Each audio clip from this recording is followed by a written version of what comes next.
phone going. Hi, everybody. We had a few issues there. We're back live, so we're going to start it live here. We're fighting with the sun and the wind. Oh, sorry. Hi, everybody. We're back. We're fighting with the sun and the wind. Damo's probably gone off to get a coffee, so he's not here. Can someone bring me an orange chair? Yep. We're going to start off our first conversation here as we fight the sun, and we'll just go like this. Mr. Topher. Hi. Michael, how are you? Good. Have a seat, Mr. Topher. Oh, sure. I didn't win. Jump in, Mr. Topher. Okay, all right, Winston, you go and play and have some fun, okay? So Mr. Topher is here, so I'll explain to him what's happening. Hi. G'day, mate. How you going? Good to see you. Now, what we had was on the way here, we had a flat tire. Always fun. And so we're a bit slow getting up. We've managed to get Wi-Fi. Oh, good. Hold on. Yep. Topher is here, and now Topher has. I'm going to tell him what's going on. Over there's microphones and speakers for speeches. Oh, okay. I didn't come prepared, but I will change that. We are working on the fly. It's like the Leyland brothers working with the Crocodile Dundee guy, and so we're going to the Crocodile Hunters. So we're going to do that. What we're going to do, Damien and I, so this isn't the show. We're just going to go around, get people on and try talk. Yep. If you meet someone who you go, hey, I'd like to interview this guy. Send them your way, yeah, for sure. Or even interview themselves, Okay. Totally up to you. Yep. Otherwise, there's just going to be walking around, speeches there, and just meeting people as they come on. My agenda here today is to spend some time with the family, and it's showing this beautiful part of the world to my boy. And then just meeting people and talking to people. So I'm not really here to necessarily do any rousing speeches or anything like that. But right. It's I think this is just a bit more real than that. It's just about more that grassroots, getting to know people, getting to meet people, and hearing people's actual stories and that sort of thing. I mean, the massive rallies are fantastic. You get a couple of 100,000 people in the one place. It's just an incredible vibe. But it also becomes very impersonal because there's just so many people. You can't stop and really meet anyone. So this is my chance to really meet a few people. So that's what I'll be doing today. And if you find someone with a great story, feel free to bring them up. And we do like 5 or 10 minute cycles and just go like that. And it's just meet the freedom fighters and meet the thing. There is Australian flag and we're off. So let's see. A few of my shirts around already, so I'll go and say hi to those. He's so much more organized than us. He is the bomb. You, sir, look like you'd like to talk. Come on down. I'd like to talk. What would I like to talk about? Well, have a seat. We'll find out. Righto. Okay. What are we doing? Okay, so we're streaming live to Australia at the moment. It's coming on. Okay. We're in Shepparton. What's your name? Bob Beecroft. Bob Beecroft. Are you Leon? What's the name's father? I came up to meet him, but I haven't met him yet. We got Ivan Beecroft on his way here. He's a bit slow. Now, are you... what we're hearing in the city is that everybody in the country towns is really happy with every way everything's going. We've just come up to find out if that's the case. Absolutely not. I'm so glad you said that because this is unprepared. If you told me to get the jab, it would have been a very short show. So why aren't you happy with the way things are going at the moment? Oh, look, right from the start, you just knew that they were telling lies. You know, you didn't know why or what the lie was about. I know a lot more about what's going on now. But look, it just doesn't make sense. And I don't understand why people can't add it up. Like last year, there was no jab. Yep. There was no jab, and we got to 1,300 odd cases per day. That was the maximum.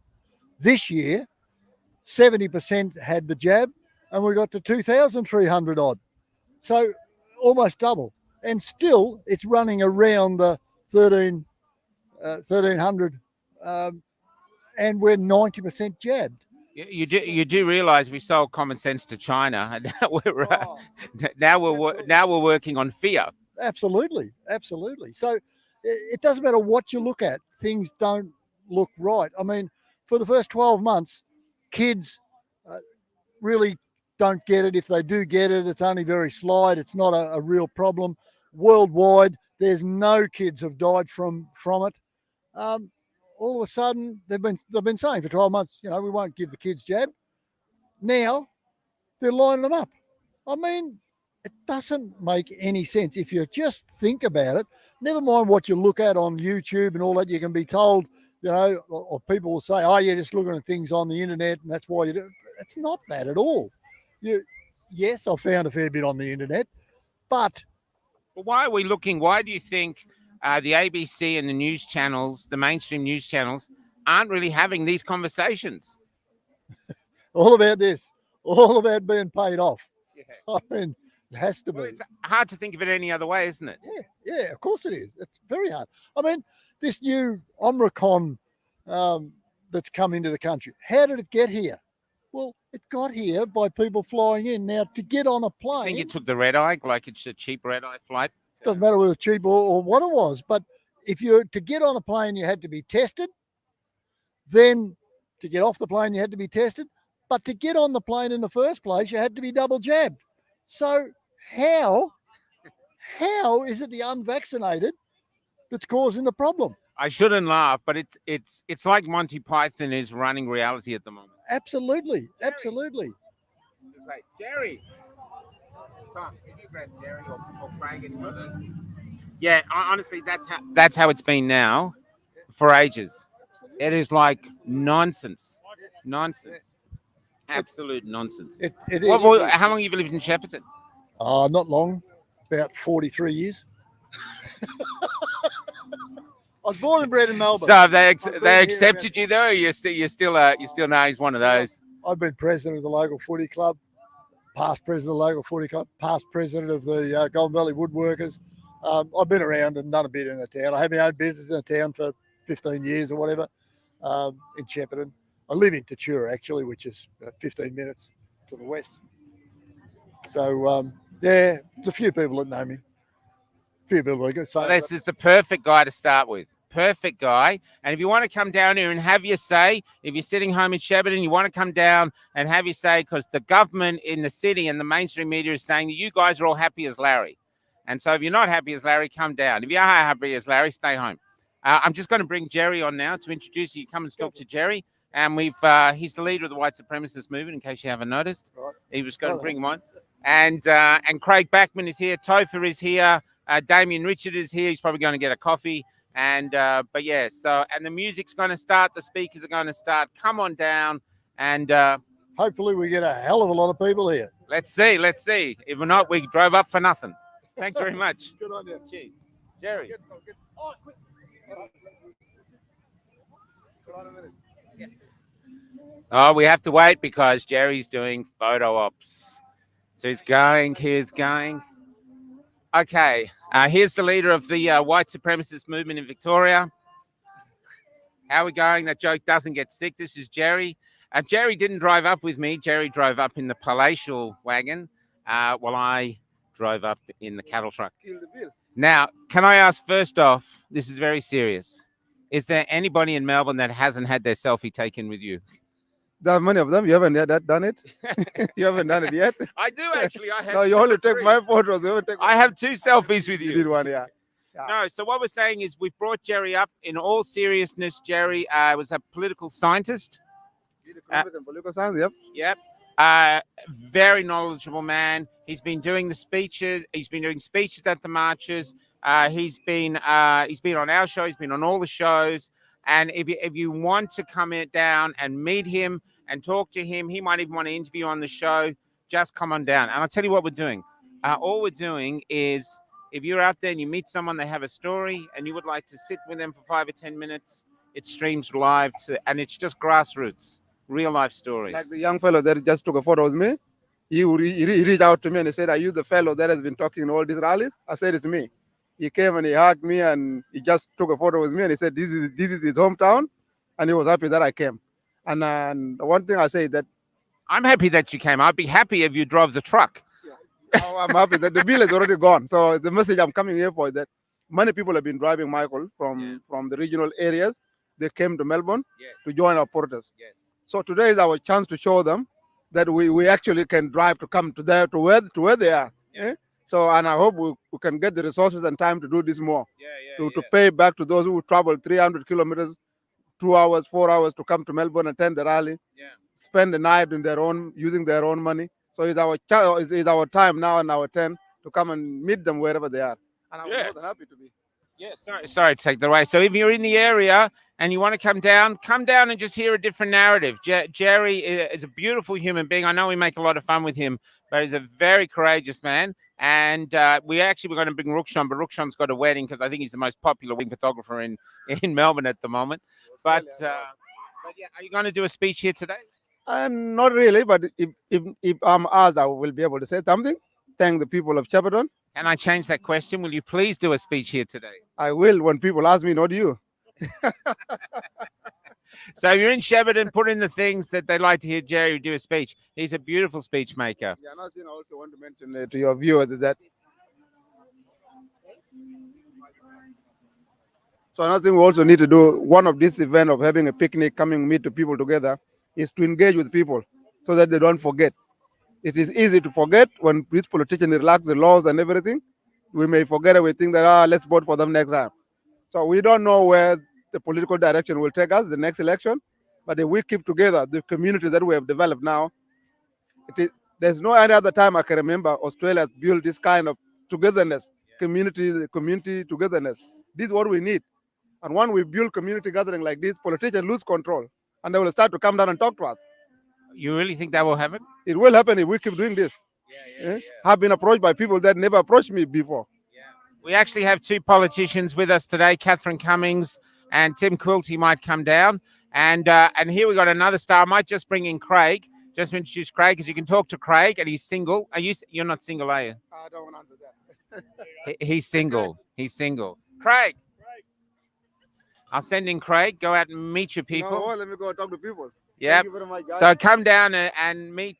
Can I say? Well, how do you say your proper name? My name is Jekuei. Jekuei. Yeah. Jekuei. Yeah. Jekuei. Come down and meet Jekuei. We call him Jerry because we're lazy, but it's Jekuei. Come down and meet him. He's profound.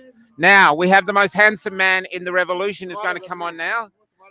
You know, most best dressed, handsome man. Literally like the James Bond of the freedom fighters, unlike the scruffy roadie that drove up here. Sit your ass down here. Well, I don't know who you're talking about. You must be talking about somebody else. You can't be talking about me. Mr. Backman.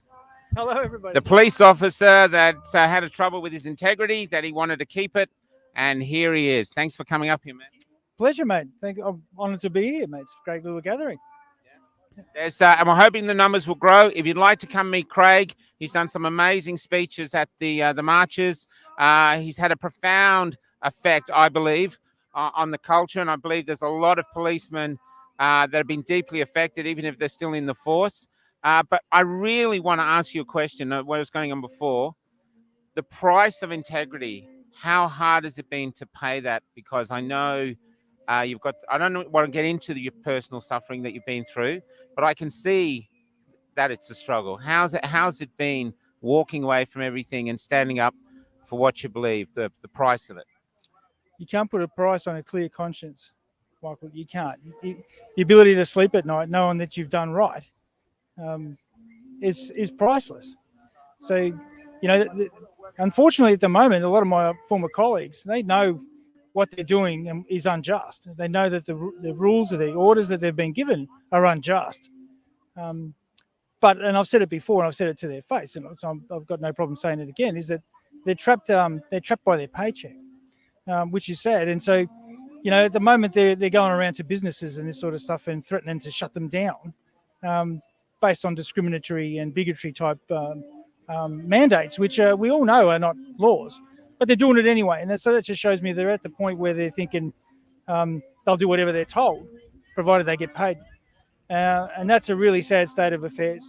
And so, yes, it's cost me a lot to do what I've done. But I think it would have cost me my soul if I had not. And so I'd much rather keep that intact than my bank balance. Can you remember another time in Australia where people, I think you're younger than me, people like us, have had to pay a price for freedom and integrity at this level? This is, I was going to say this would be unprecedented, certainly in my lifetime. We're living through, an age in the history of time that I think a lot of people haven't yet grasped how significant that it is. Something that probably these sorts of things that we're going through have happened in history, but not certainly in our lifetime and not in our country. So it's sort of going through to the keeper, so to speak, to use an old cricketing type phrase. What's going on is going straight through to the keeper, and most people are missing it. And so, we're creating a division in the country where some people are actually thinking this isn't affecting me, and so I'm not really too concerned about what's happening to my fellow man. And that's probably been the saddest part of what I've seen, is that there's been no sticking together, that Aussie sort of mateship and the Aussie spirit. And so you get some people who are fighting for themselves, but their mates aren't fighting for them, And probably because it's been unprecedented, mate, is why it's been allowed to happen. But I think everything's starting to change slowly. I think the crazier these government people are getting, the more people are starting to wake up. It can be a scary thing when you're awake to what's going on and there's still so many people sleeping, because you've got to endure it for longer than the rest, right? Yeah. And you just see it start to unfold more and more and more, and you just think, God, when is this going to end? It'll end when the majority of people start to catch on to what's going on. I see that happening. Have you, you've been interviewed loads now, but have you actually done interviews with people? As in conducted an interview? Yeah, I know you've done interrogations. I know you've beaten a few people up. I've heard they've come forward, roses broken. I had an interview with Craig. But have you actually, before he left the force, have you actually interviewed anyone? I did when I used to have my own business. I used to interview people. It was no, not for a job. I mean, for something like this. Because what I'm going to say to do is Craig's I'm going to add here. He might do a speech if he asks nicely. He's a great speech maker. And basically, he's going to go out. If you find someone with an interesting story, if you want to come down and tell your story to Craig and meet him, if you find someone with an interesting story, Craig, what we do when Damien comes back, I don't know where he's gone, is cycle people through and just to let the country people speak. Now, the other thing too, ladies, if you don't care about what's happening to the world, but you happen to be single, so is someone else. Actually, I'm not single. Oh, you're not? No, not even That's close. too quick, see? That's too quick. We were actually going to auction him off. So we'll just have to auction off the Damo. So I'm going to look around now just for a few seconds if I can see where Damo is and get someone else on. But if we've driven up all the way to the city, you guys come down here all the way to the city all the time. So we've come to you. Craig took the nice palatial wagon, while some schmuck here ended up in the Reignite flat tire truck. But yeah, see the caring, see the empathy. Yeah, I know. It just ebbs out of him. There's okay. So there's music down here.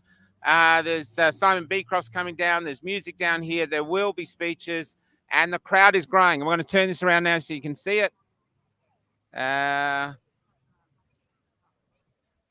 So the crowd is growing now. I've just got to find one brave Shepparton who will speak to us. Let's see if we can find someone. You from the Shepparton or the city? Everyone's from Melbourne. Let's see.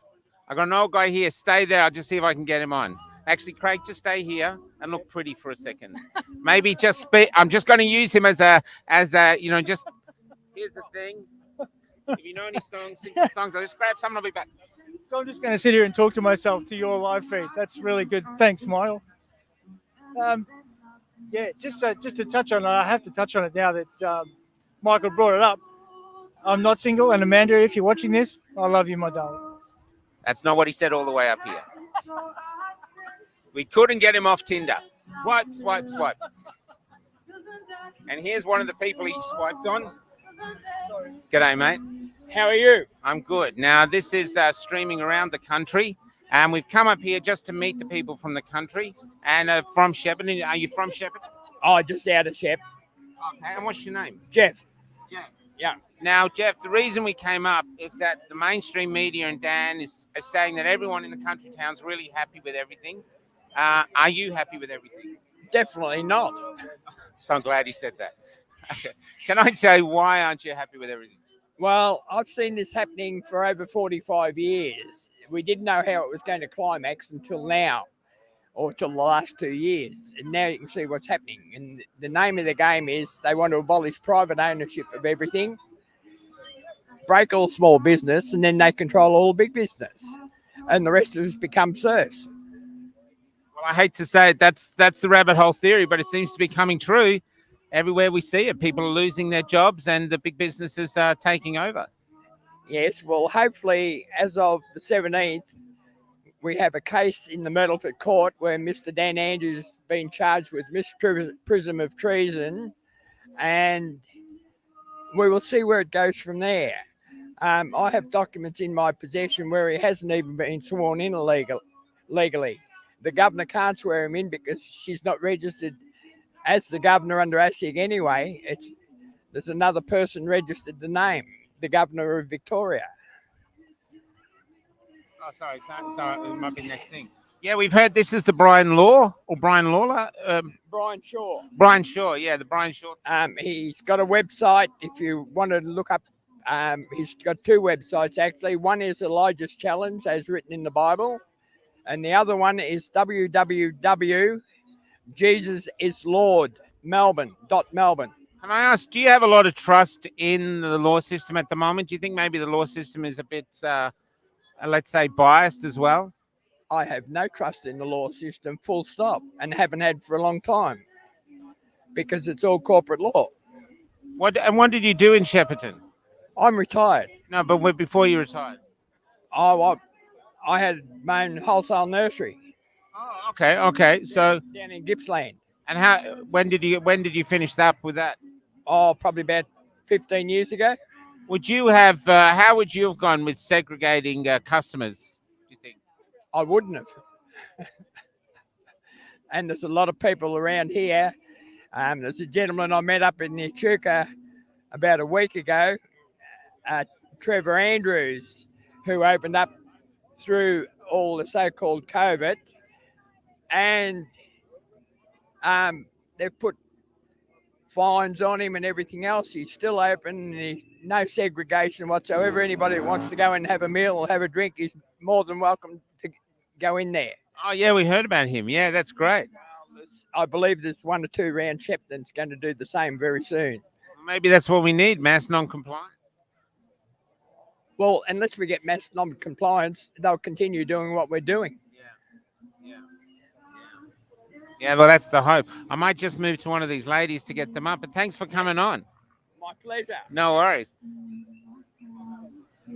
2 secs, I'm just getting things. Oh, come on. No, come. Sorry, mate. I had to go live because the thing was saying you have to go live now. Yeah, cheers, man. Grab someone. Hello. Coming close. Okay, now we'll get you to aim here. Now, what's your name? Barbara. Barbara. Now, you from Shepparton? No, Kyabram. Kyabram. Yeah, it's Okay. about 30 minutes away. Have you lived here a long time? All my life, apart from 10 years away. All right. Now, the question is at the same, Dan Andrews and the mainstream media saying that everyone's happy in Kyabram. Are you happy? No, definitely not. And we are locked out. A lot of people in Kyabram probably are going along with the mainstream media. But if you're watching mainstream media, you're not getting the true story. So we try and encourage as many people as we can to look further afield and to look to places like Cafe Locked Out and Topher and Real Ruction, watching the videos, and it's live streamed. We went down last week to the rally in Melbourne, and it was a great experience. Why was it a great experience? What was about it? Because there's so many people there who are like-minded. Because most people don't like to say anything, and even in our own small town, I suppose we're not out there shouting at it from the rooftops, but we're doing it in our own quiet way. So, were you surprised by how lovely it is to be in the crowds? No, my sister's been going along most weeks, so she said it's a real carnival atmosphere and it's really good. So, just not sure what's going to happen now with what I've just heard tonight with Martin Foley coming out and Dan Andrews going on holidays, and we don't know where we're going to go. And isn't he, from what we heard, he's leaving us, extending the pandemic laws or something to the 12th of January and going on holiday somewhere. Yeah, maybe they, I won't say what I'm thinking, but we're all thinking it. Yeah. So I don't know. We'll wait and see what that means to being able to come out and have freedom to protest. How can I ask, how much has the personal cost been of this? Have you scored your job? Have you lost your work? Well, I'm fortunate. I was retirement age, and when the pandemic started in March last year, I thought I'm not going to go to work and wear a mask, and I work in the hospital, local hospital. Been there for 33 years, so I retired rather than be fired. So I was fortunate I was able to do that. I don't think you could retire at 40. Oh, you're very kind, too kind. But no, yeah, my husband had been saying I should retire for the last year or so. How difficult was that though? Because 30 years in the job becomes family. Yes, and people I've worked with, unfortunately, have said that they've got mortgages, they've got children going through university, so they had to do something about it, and they've had to be coerced into having something they didn't necessarily want. And it was going to be just one, and then it's two, and now how many? Now it's 14. Oh, thank you. Would you like to speak? 2 secs. We're just coming up. Got here. So, There's sorry about that. yeah, that's right. There's but going back, are you feeling? Have these people who were your friends in work? Are they still friends, or have they ostracized you? No, they haven't ostracised me. I've actually caught up with two of them recently, but the other ones you feel there is certainly a distance, and family is certainly a distance. Not my immediate family, but my extended family, cousins and things like that, don't understand.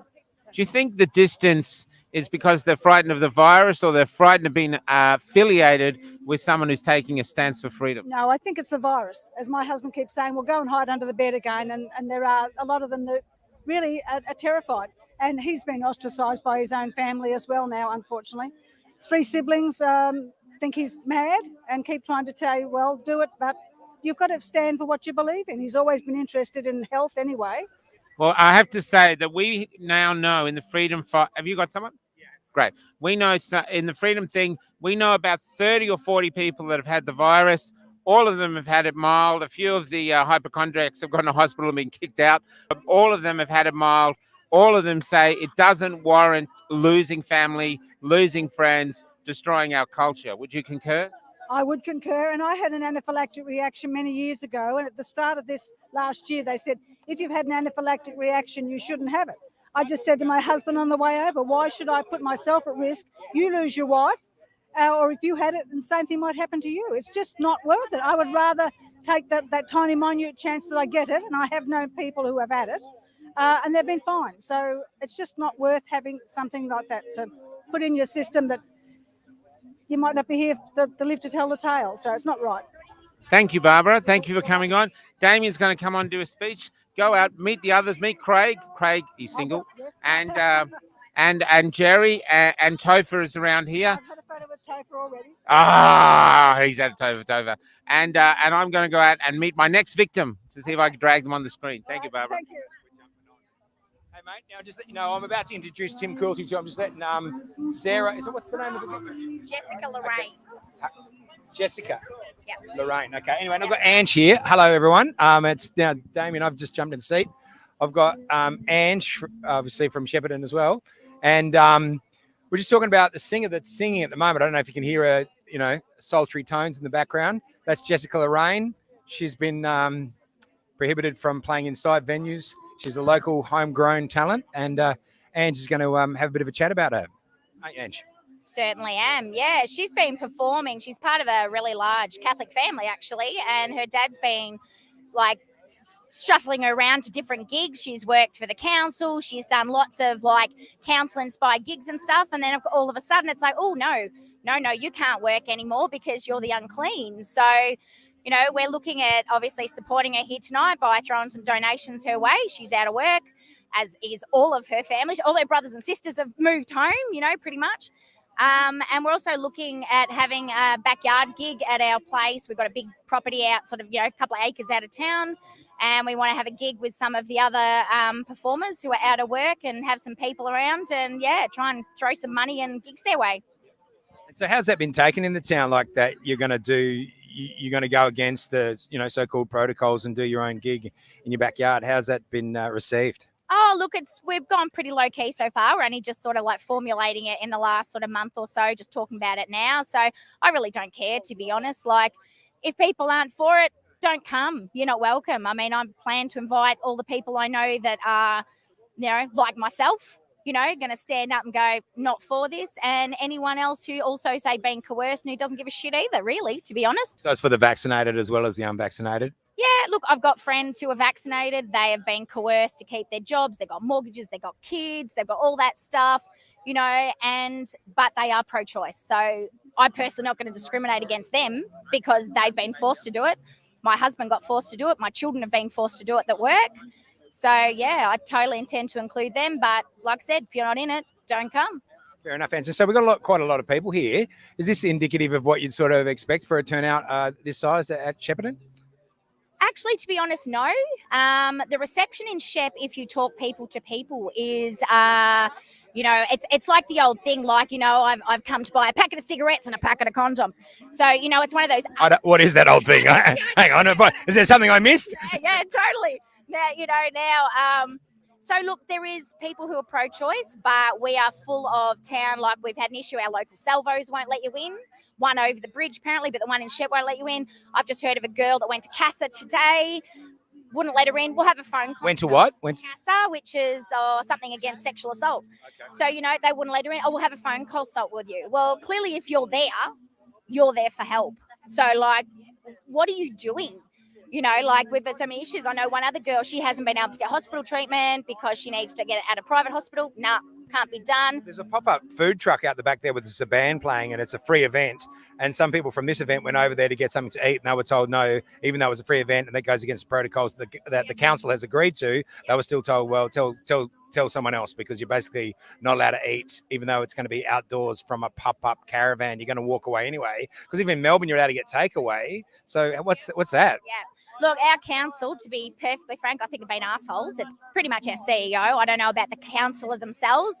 We've just had a conversation last week or so that we actually need to approach them one by one and go, hey, where are you standing with this issue? Because my son, who's 12, he wanted to do basketball as his sport this year. That council said, nah, you're not allowed in the basketball stadium unless you are vaxxed 12 plus. He's a kid. He's a child. He's been locked out of all sorts of venues because he's 12 and I've decided he won't be vaccinated. He doesn't want to be vaccinated. And our council no. So we're not allowed in the council offices. We probably shouldn't even be here, to be honest, because, this will be council-owned land or run. So... Do you think it'll get to that point where they'll actually make sure that you can't even be in a park unless you've taken the jab?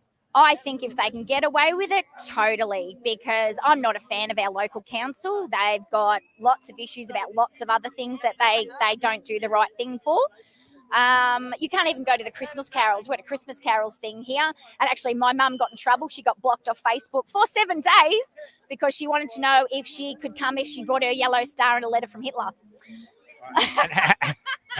I've heard of that a few times. How old's your mum, if she's not going to mind you saying? My mum is 73. And she's on the Facebook. Wow, my mum's... Yeah. She is on Facebook. Well, she was. She's not anymore.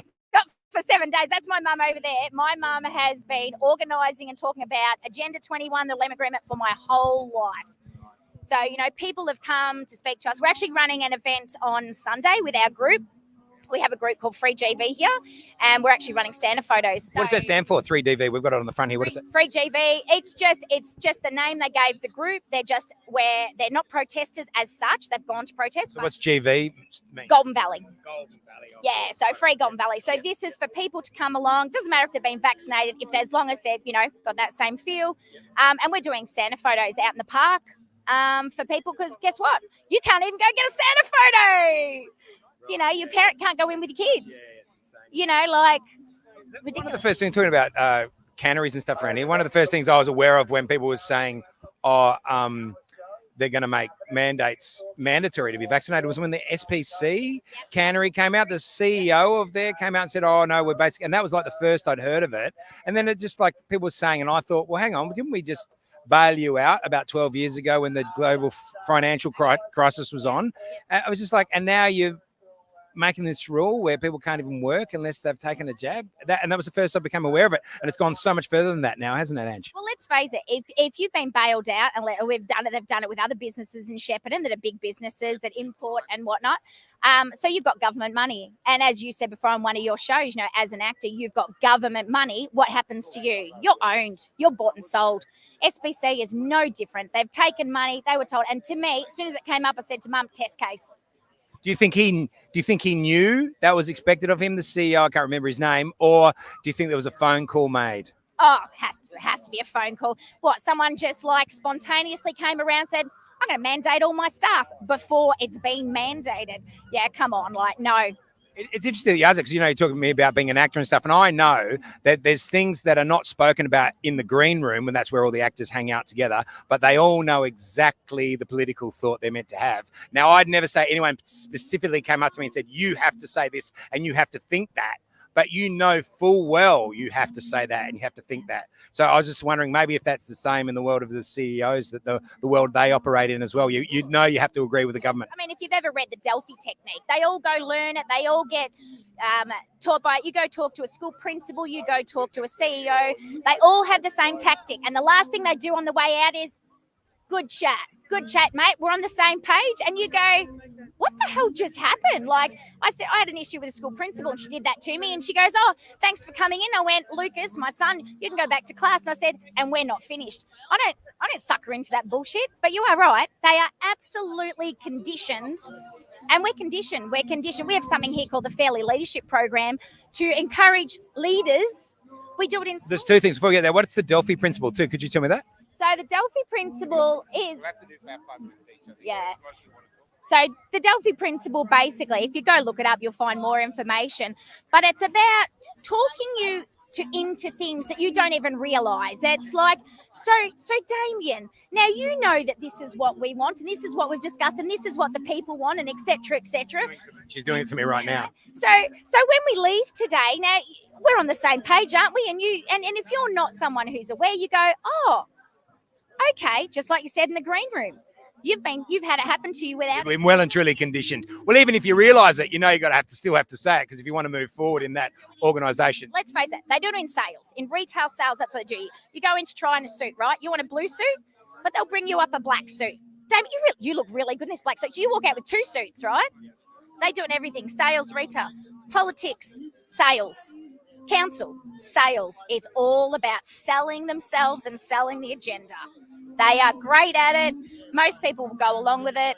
And if you try and dig their head out of their sand, I told someone this week, I said, you just adore the ground your head is buried under.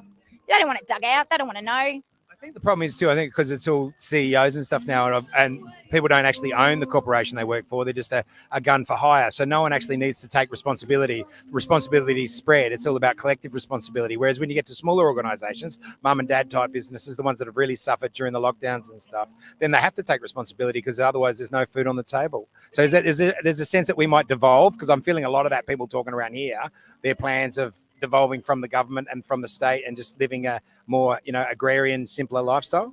Well, have they had a choice?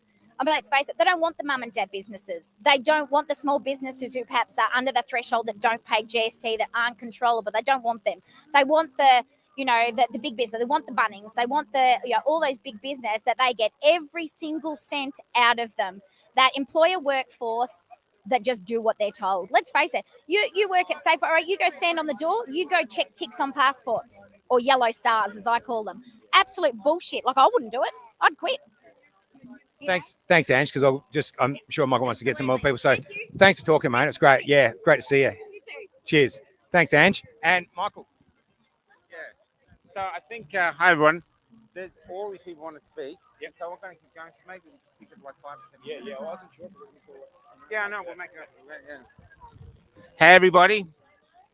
Okay, now, sorry, just get away from that sun. We're fighting the sun that's behind this tree. Now, what's your name? My name is Belinda. I've had quite the ordeal. Before you go, are you from Shepparton? I'm from Toowoomba, which is 15 minutes down the road.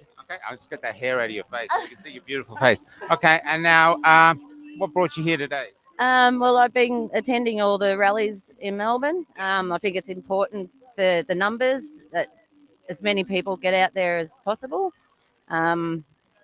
We've heard that the trains are actually pretty full when people going down to the rallies. Is that true? I've been driving down and staying close to the city, so in case that they shut down the public transport, I don't want to risk not being able to be where people are needed. Yeah, absolutely. But why are you going to the rallies? What's the impetus to go to the rallies? I kind of knew that this was coming for a few years. I didn't know in what form they would bring it, but as soon as they started terrifying everybody, I was laughing. I didn't believe a word of it from the very beginning. And I always like to do my own research. I don't take the word of other people. I follow things through until I'm 100% sure in what I believe, which is why I have had a legal mask exemption from the start, but I'm not allowed to go into my doctor's clinic in a town of 3,000 people. I've been going into that clinic for 40 years. Even with a legal mask exemption, they've been making me do car park consultations. Lucky he's not a gynecologist. I had an appointment with a gynecologist who actually tried to make me have a car park consultation. Get out. No. And I said I won't be. Sorry. How does that work? You got a panel van? You got a examination. You went in the back of a panel van, or It wouldn't have surprised me. like a vet and a horse, like basically. It's so twisted. It wouldn't have surprised me if that was what they tried. So that's the announcement of the day: a car park gynecologist examination. So no, I clearly told him I won't be treated like a second-class citizen, and You're not a second-class citizen. You're an Australian. That's right, and I won't ever bow down to any of this rubbish. Yeah. I've been living with a ruptured breast implant since July. That you can't get fixed because you're not vaccinated. Yes, I organised the plastic surgeon in Freemasons Epworth in Melbourne. I went down for all the appointments that I needed to do. I paid $28,000 up front to remove the silicone that's slowly poisoning me inside. My surgery was booked in for August the 5th. 2 days before, they called and cancelled it and said they needed to leave the beds open for COVID patients. And 2 weeks after that, they called and said, unless you get vaccinated, we're not helping you. Okay, so you hear that? She's got a leaking breast implant. She's paid up front $23,000, $28,000, and now they're not helping her. So it's slowly poisoning her. So basically, to APRA, shame, you bunch of psychopaths. Shame, APRA. Absolutely, bunch of psychopaths. You do not care for the Australian people. You don't. Yeah, and now I'm not even allowed to have car park consultations at my GP's clinic. I'm not allowed to be seen by a doctor at all because they think they shouldn't have to go outside in the heat. So no more car park consultations anymore. Either. So you're not able to get any medical care at all? No, nothing. All right. I'm going to go to the next person. We got a lot of people to talk. Is there anything else you want to say? Get off your chest. Oh, look, I could be here all night if I did that, so I won't. That's horrendous. My whole family thinks I've joined a cult and they think I'm crazy. So I have no family support. I'm on my own. I'm a single woman and I'm doing it by myself. But I can do it. I can do anything I want. Hear that? There you go. That's Damien going on. That's horrendous. Thanks for coming. Go out there and talk. Damien single. Hint, hint, hint. Okay. I'm going to move to the next one. I'm sorry I can't do more help than shed the story. Thank you. I appreciate everything you do. Where's the guy with the hat? Thank you, Michael. The guy with the funny hat.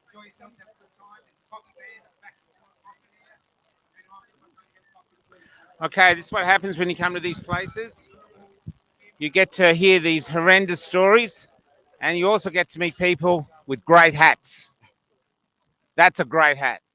G'day, Michael. Thanks for coming up, mate. What's your name, buddy? Simon, Father Simon. I'm from the Anglican Church in Maroopna. And I've been turning up to these gigs since I found out about them about a month and a half ago. Oh, wait on. Look. Yeah.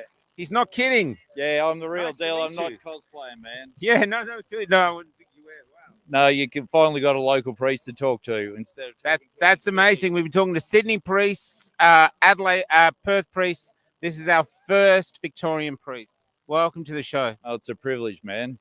But I'm just ropeable that the church has been so backward and silent and invisible in this whole thing. I've got lay people from my congregation. They've been part of this since the start, but no visible church presence. I've been on the footsteps of Parliament and I've had a young Catholic bloke single me out and come up and say, are you a real priest, Father? And I'm like, well, yeah, I'm not cosplaying in the middle of bloody day on the footsteps of Parliament. And he was just overwhelmed and so thankful because he said, we can't get our bishops and priests to come down here and stand on the steps. We have the nativity scene outside the Catholic Church, St. Paul's Cathedral. So Joseph and Mary giving birth to Jesus in the barn, and because they can't get in anywhere, and then there's two security guards in black clothing stopping Catholics who are not vaccinated getting into the church. That's where we stand. But the Anglicans have an enormous sign across from Flinders Street: all refugees welcome, unless you're unvaccinated, unless you're an Australian refugee. That's where we stand at the moment. It's wonderful to have an Anglican priest. Yeah, and I can't apologise enough for the way we have just not responded to this crisis. Our church has taken a stand that we will welcome anyone. We're not going to screen for vaccination status because that's not right. The church. What's your church again, sorry? St Albans Anglican in Maroubna. And the guy that the church is named after, he chose to die over hospitality, then capitulate to the Roman government. So how can we do anything but follow in his footsteps? Well, that's right. I mean, even like not only did Jesus go with the lepers, and he would have gone with them even if they were unvaccinated, even if they had COVID, but we've been thinking a lot about Jesus. The crucifixion was a choice. He didn't have to do it. He did that choice, and we built our entire civilization, Christian civilization, upon that. So how can they throw that away? I don't understand. Yeah, I don't understand either. But friends, be encouraged, because there are little church congregations out there like ours who are holding fast. But in this whole city, most of the churches, they're doing vaccinated-only services, and as an appendage to that, they're doing unscreened services. But I think, what is the main game? What are we here for? You know, so many people I meet at these gatherings are hurting. They're hurting emotionally, they're hurting spiritually, they're hurting financially. And we're being tortured. Yeah. And one of the first people I met, I've been uninvited by all my extended family to Christmas. I know. It's unbelievable. What? It's like, what is this country we've woken up into? Almost the word we used to say, oh well, but oh well has been replaced by what? That's what this. I have to say that we've got a lot of people going to get in. I'll get them in. But I want to say, what do you call that hat? Well, this is my grandfather's hat, and it's been around 60 years, and I'm trying to retire it, but it's such a bloody good motorcycle hat. Oh, you're right, a motorbike. Yes, that's your backdrop. Oh, now I'm doubly in love with you. I'm a motorbike rider too. That's fantastic. Okay, it's a victory. Okay, I'm going to have a look at that. Well, anyway, Damien's coming on next. Can I just say, all you out there that are hurting, the Lord bless you and keep you. The Lord make his face to shine upon you and be gracious to you.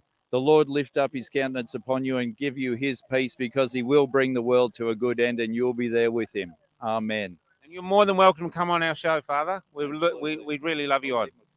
No, we'll do.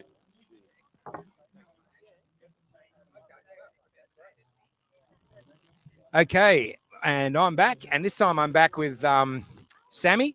And Sammy's going to just talk to us about some of the stuff that's been going on for families. Like, obviously, it's been happening in the metropolitan area in Melbourne. We talk about that a lot. We come out to the regions, and there's similar stories. So what's happened with you and your family, Sammy? So I've got 3 daughters. I've got a 16-year-old, a 14-year-old, and a 10-year-old. And due to the nature of the lockdowns and stuff like that, with life on, life off, school on, school off, I've seen a decline in their mental health and well-being over the course of the last 2 years.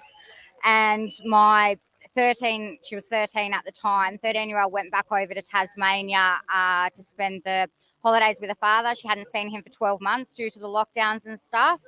And life actually resembled something normal back in Tassie. They were hardly affected with lockdowns and stuff like that, so she got a taste of being able to go to school and have them freedoms and some normalcy back in her life. So she decided to stay there. Now with all the mandates coming in, having to be vaccinated to travel and all the rest of it, I won't be participating in that, neither will my children. It begs the question of when I'm going to be able to see my daughter again, and you're, as the father of your children, and you on the same page as far as vaccination?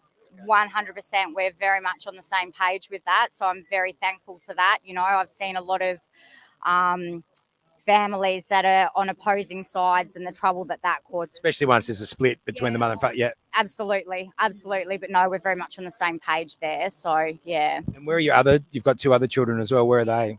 They're running around over here. Yeah. And how long have you been separated from your daughter now? So she came over, she moved back to Tasmania 12 months ago.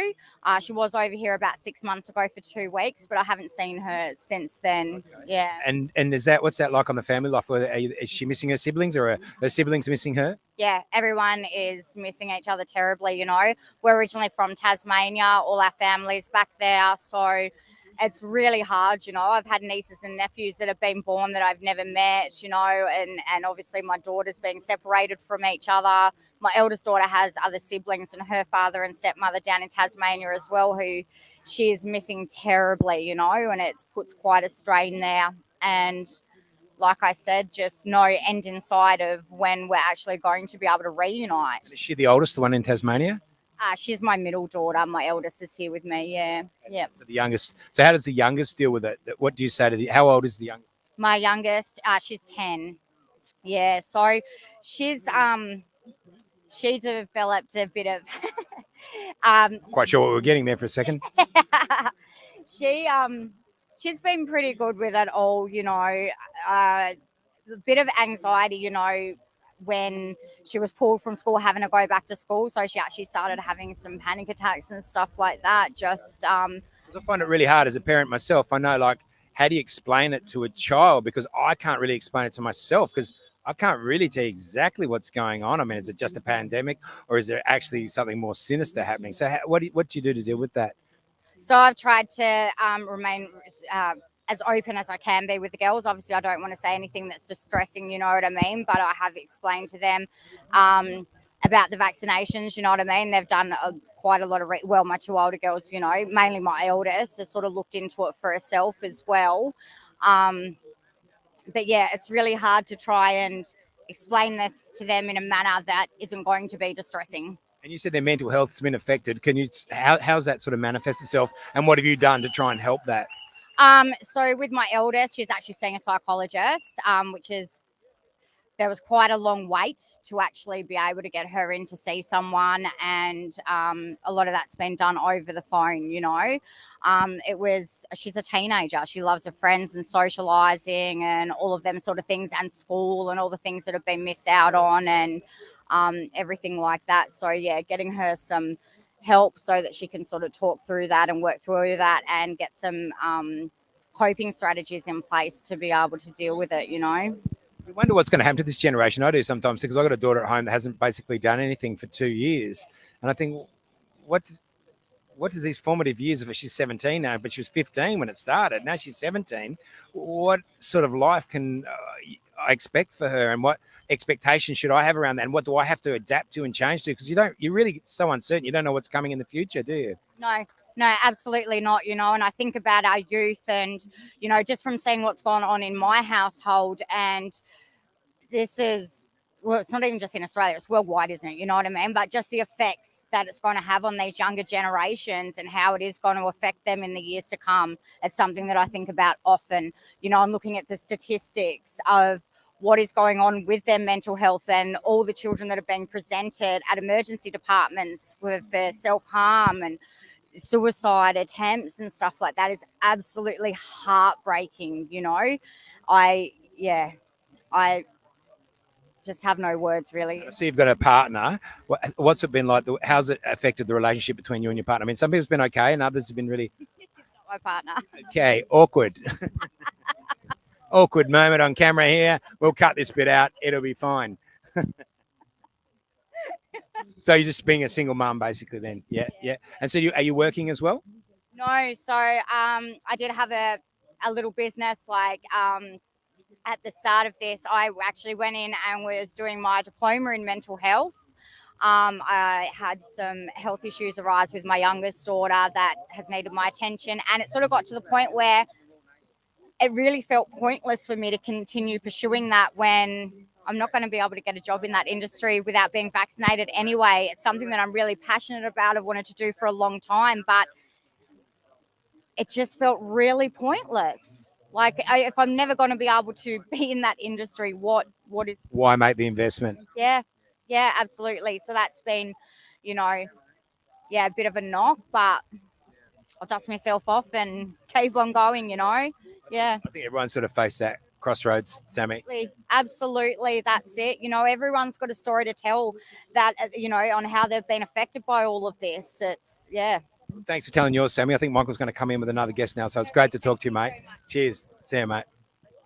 No worries. Thank you so much. Cheers, Damo. Okay, just looking out for that sun that's trying to blind us all. Now, what's your name? I'm I'll Alison. get you aim at the camera and I'll aim at you. What's your name? Okay. My name's Alison. Alison, are you from Shepparton? I am from Shepparton, not originally, but have been here for a good 10 years. So. 10 years? Okay, so you're semi-local. Sort of. Now what do you do when you're here? So I work for a local natural health practitioner, a very good one, and we've seen a lot of people in trouble, tears, children, parents worried about their kids, what they're going through, young and old, and it's been a little bit sad. It's been very sad. We actually had to sort of close and get our strength back to sort of get the next lot. And of course now we're dealing with all the people who have been forced to have the jab and then all the things that are going wrong with them. They're looking for help with what to do.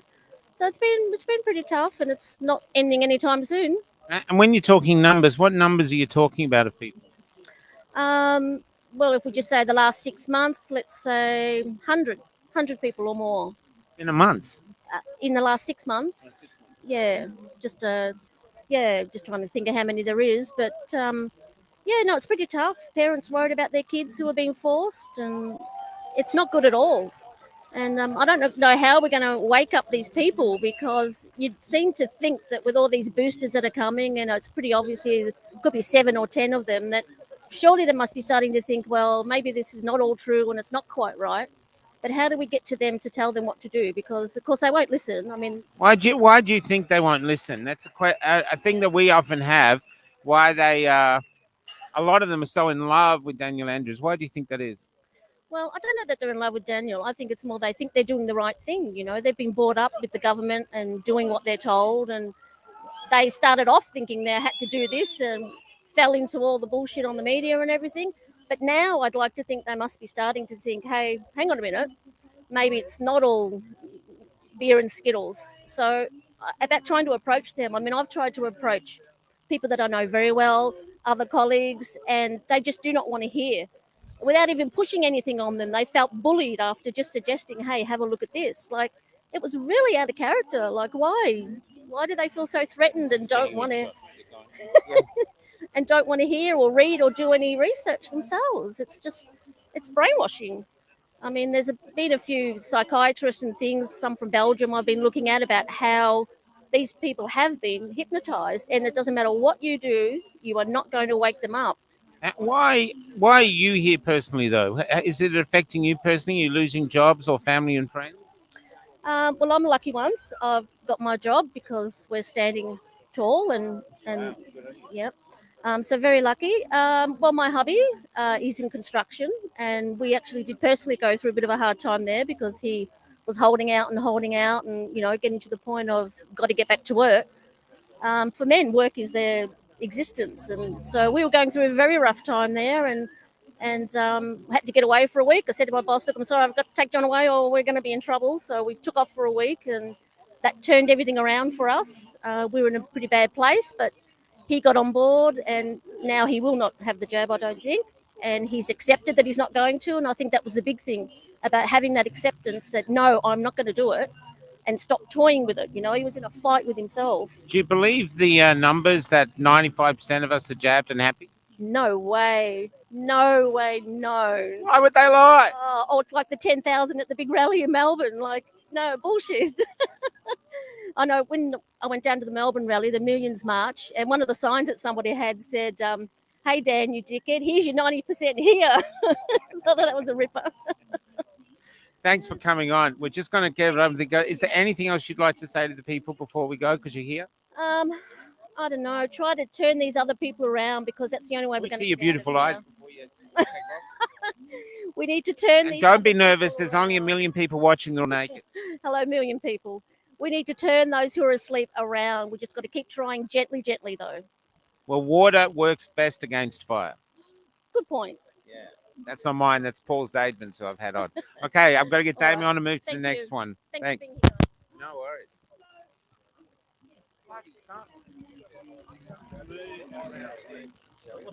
Just grab that in, buddy. We're just moving it a bit just to keep away from that sun. Just get out of the sun a bit, Philip. This is where you and I are talking, Philip.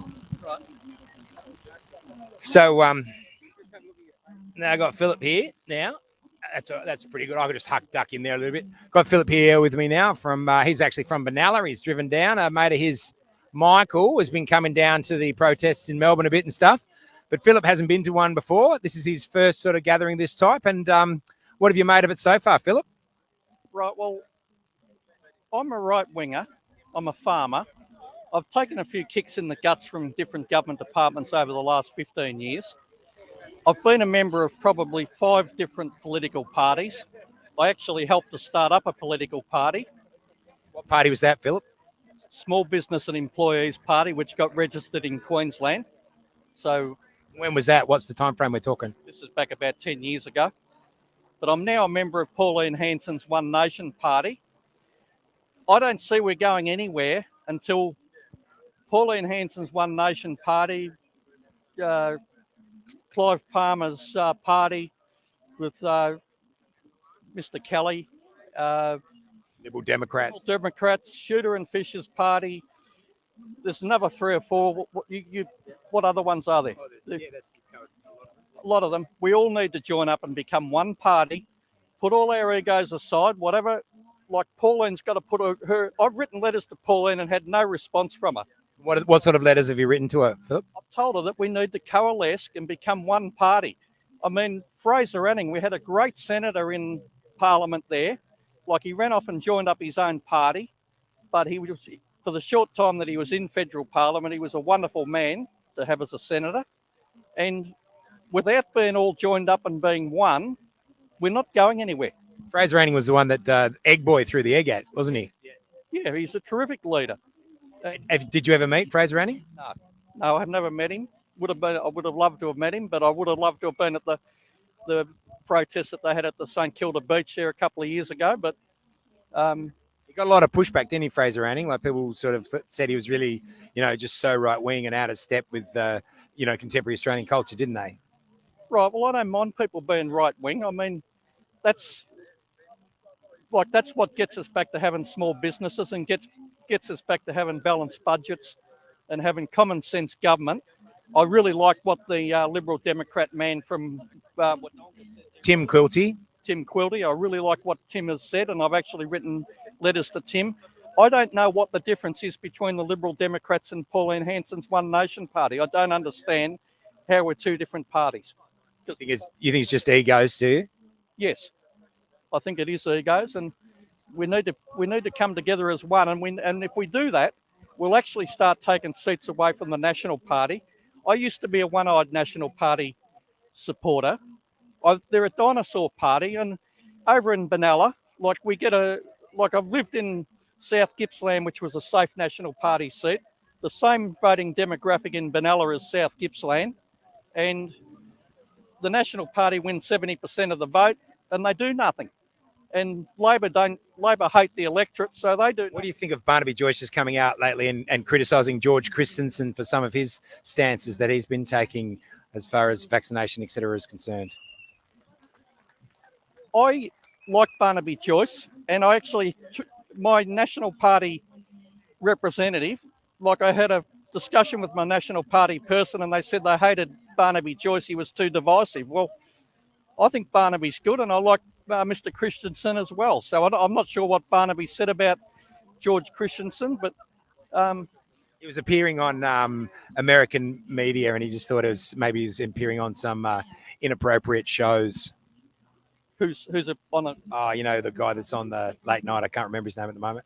Right. Okay. Well, I don't mind. Sort of like into conspiracies, thinking more conspiracy theorist type stuff. Although now some of the stuff he's starting to say is looking less and less like a conspiracy theory. I'm just trying to keep out of the sun. Right. Well, George Christensen's done a good job. I mean, the man down in Melbourne in the Liberal Party, Mr. Finn, he's doing a great job at the moment. Bernie Finn, he's a great friend of the show. Yes, he's doing a great job, and I think we need to get rid of Dan Andrews, and we need Mr. Guy as the Premier. But that won't happen unless all these little parties have got to come together and underpin the Liberal and National Party vote. So, and that's the only way we'll get the Liberals to actually take us serious. What do you farm, Philip? Oh, cattle. What, beef cattle or? Cattle, beef cattle. I grew up on a dairy farm. So, yeah, I've got beef cattle and it's tough. And the bureaucracy that we've got to deal with is getting so hard to deal with. And when COVID, 2020, farmers were restricted from cattle markets. We weren't allowed to attend cattle markets, had to basically use stock and station agents to do our work for us. And they've ended up making a mint, the stock agents, and the farmers have been left in the background. How many head of cattle you got, Philip? Well, I don't really want to say at the moment, but I've got a lot of land, and and it's really about managing the land. But honestly, COVID decimated my business because I wasn't allowed to attend cattle markets, and I had to rely on stock agents to do the work, and that just was wrong, like on so many fronts. And I did write letters to politicians. I wrote a letter to Mr. Littleproud, who was the Agriculture Minister, and to his credit, one of his staff did contact me about it. Why weren't you allowed to attend cattle markets? Because we might spread COVID. To the other farmers or whatever, and we weren't allowed in the market. The only people that were allowed there were the butchers and the stock agents. So it's made it really difficult, even on the land. You'd think wouldn't be as restrictive, but clearly it has been, the mandates, the restrictions. Well, I came off coming into the pandemic, I had every dam on my farm dry, and so coming out, obviously once you're running out of water, you've basically got to sell cattle. So I basically destocked my farm, and then I wasn't able to attend cattle markets to restock the farm. So that was the problem for me. Have you thought about getting out of it and doing something else because it's just been too hard, or is there something else you could do? Or what do you think about of the future for cattle farming? I think as always, I'm always optimistic about things, and I think things will pick up. But I'd hate to think that Dan Andrews will have another landslide win like he had last time, because he'll just get more and more powerful. What do you think about this whole climate agenda to move away from eating beef and things like that, and eating more vegetables, etc.? So climate change? Well, that's what they say, yeah. Right. Well, it's nonsense, and say cattle in particular are a real problem because obviously. I used to work at I worked at the Cranbourne Shire, and I've got a lot of expertise on the Kooyarrup Swamp. Now, Sawtel's Inlet at Tooradin, when you drive across the bridge at Sawtel's Inlet at Tooradin, the water level is exactly where it was 50 years ago.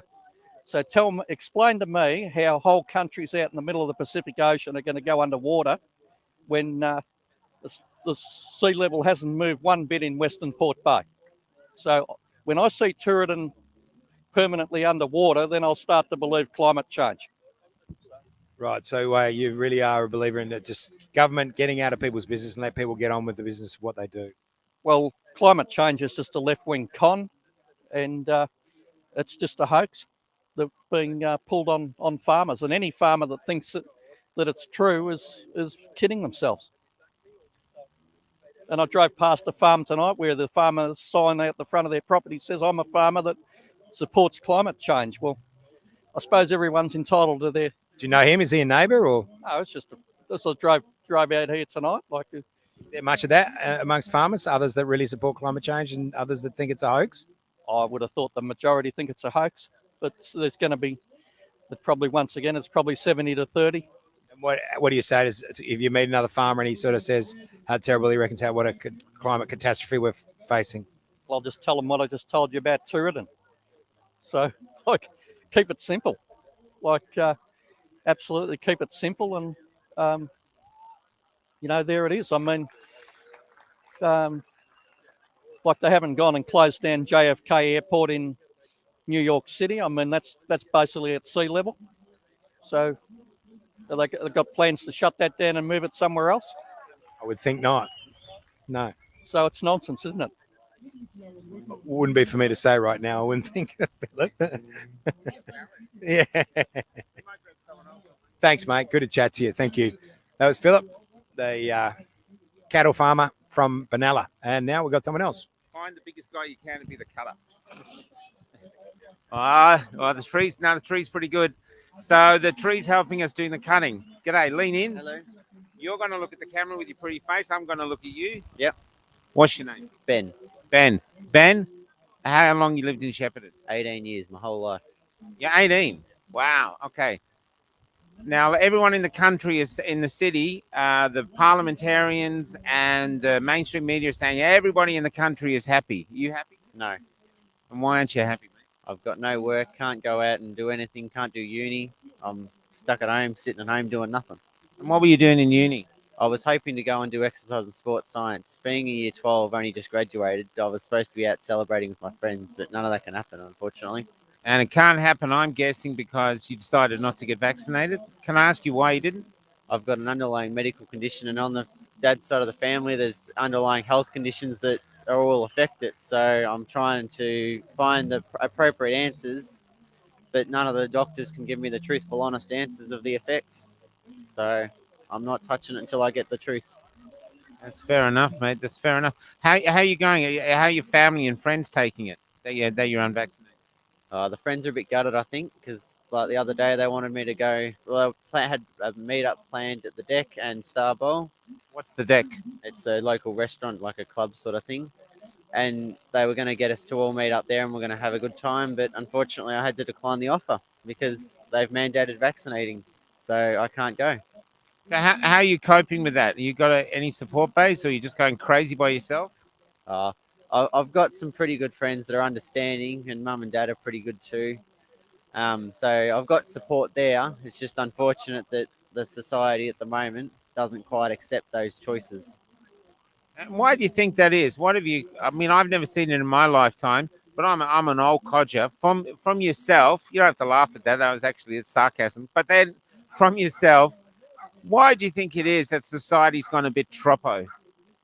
Yeah, I think it's just a bit of fear that something can be uncontrollable. But the way looking at it now, it appears to be just like the flu. And I got friends who went and got COVID and have come back perfectly healthy. They were fit young people, and have now gone and got double vaxxed. And then I've got other friends that have got underlying health conditions and have gone and got vaxxed and are now on defibs. Now, if that doesn't tell you that there's risks, I don't know what will. Wow, that's amazing.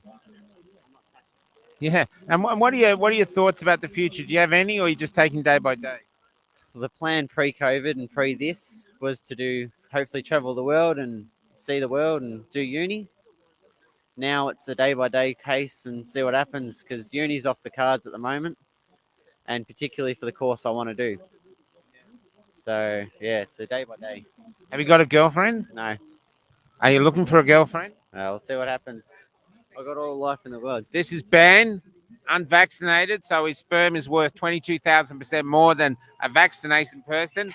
So he's basically a gold mine here. And he's got nothing to do at the moment. He's hanging in his room. So if there's any young girls out there, get in contact with us and we'll put you in contact with Ben's pastor and he'll filter through any suitable applicants. There's... you think you're going to stay in Shep, or you think maybe you'll try to go somewhere where there's something called freedom? Maybe North Korea? Yeah, I don't know at the moment. Looking at what I want to do in uni, I won't be in Shep.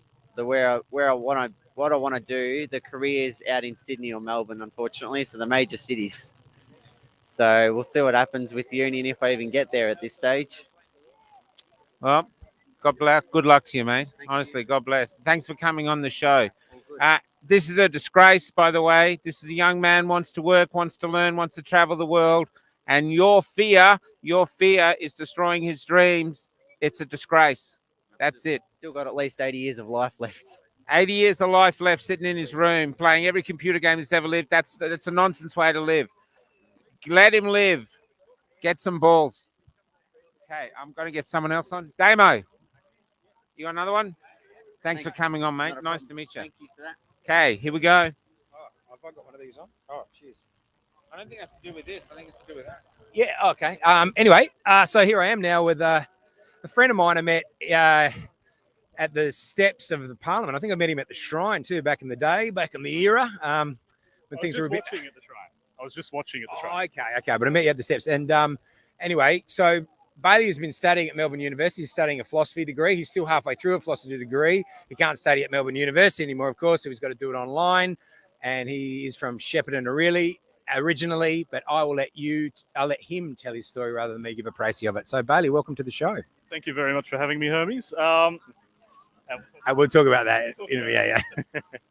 So I'm a first-year philosophy student at University of Melbourne, intending to do a law degree after that, but I mean, that seems unlikely at this point.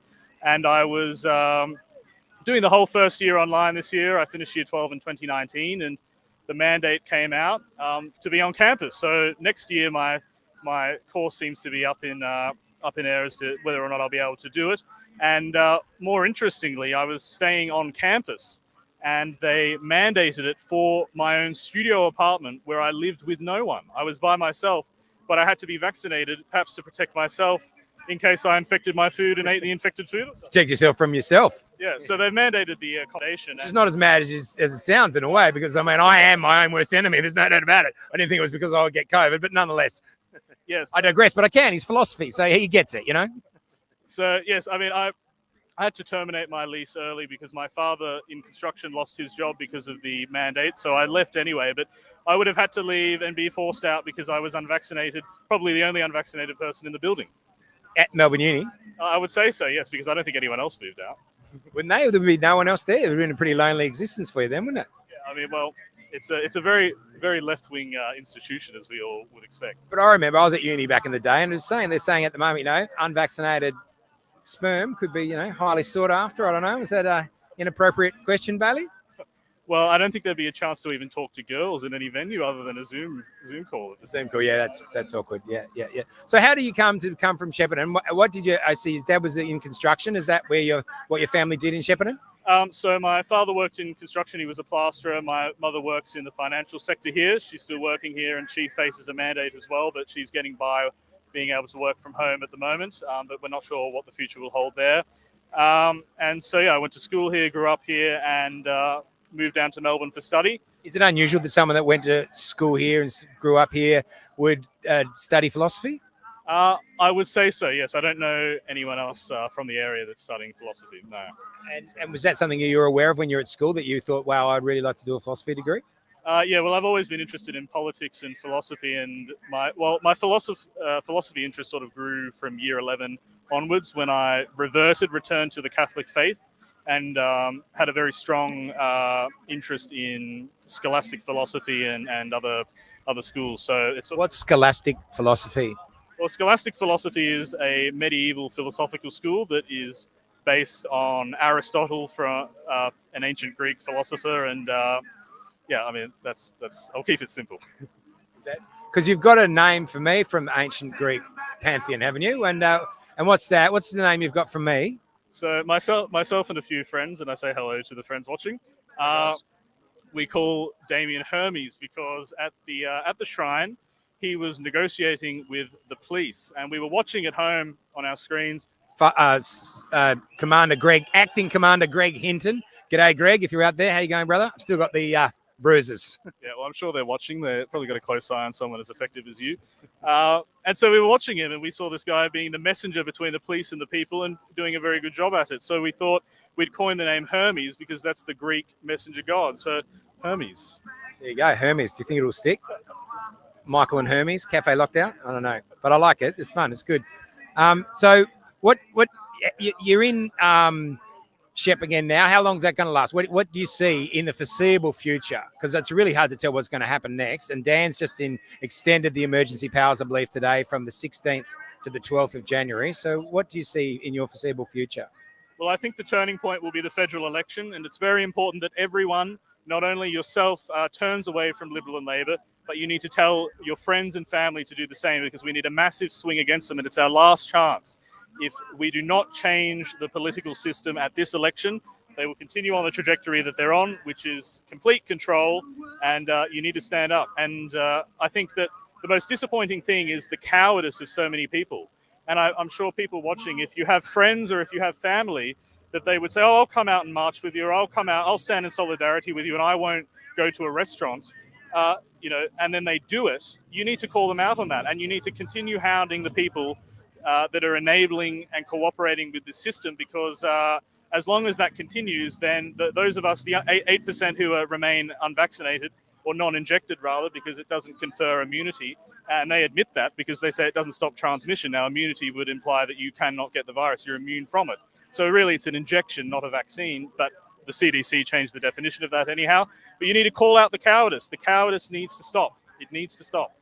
So it seems all the institutions have turned against the Australian people, Bailey, and there's nowhere to find any support. Maybe just, on a blog such as this. So what's that about, do you think? Well, it's a systemic problem, and it's really the power of blackmail and the power of self-interest. When you have politicians that are being blackmailed and you see conservative, fake conservative cabinet ministers in the Liberal Party not doing anything but claiming to be conservative.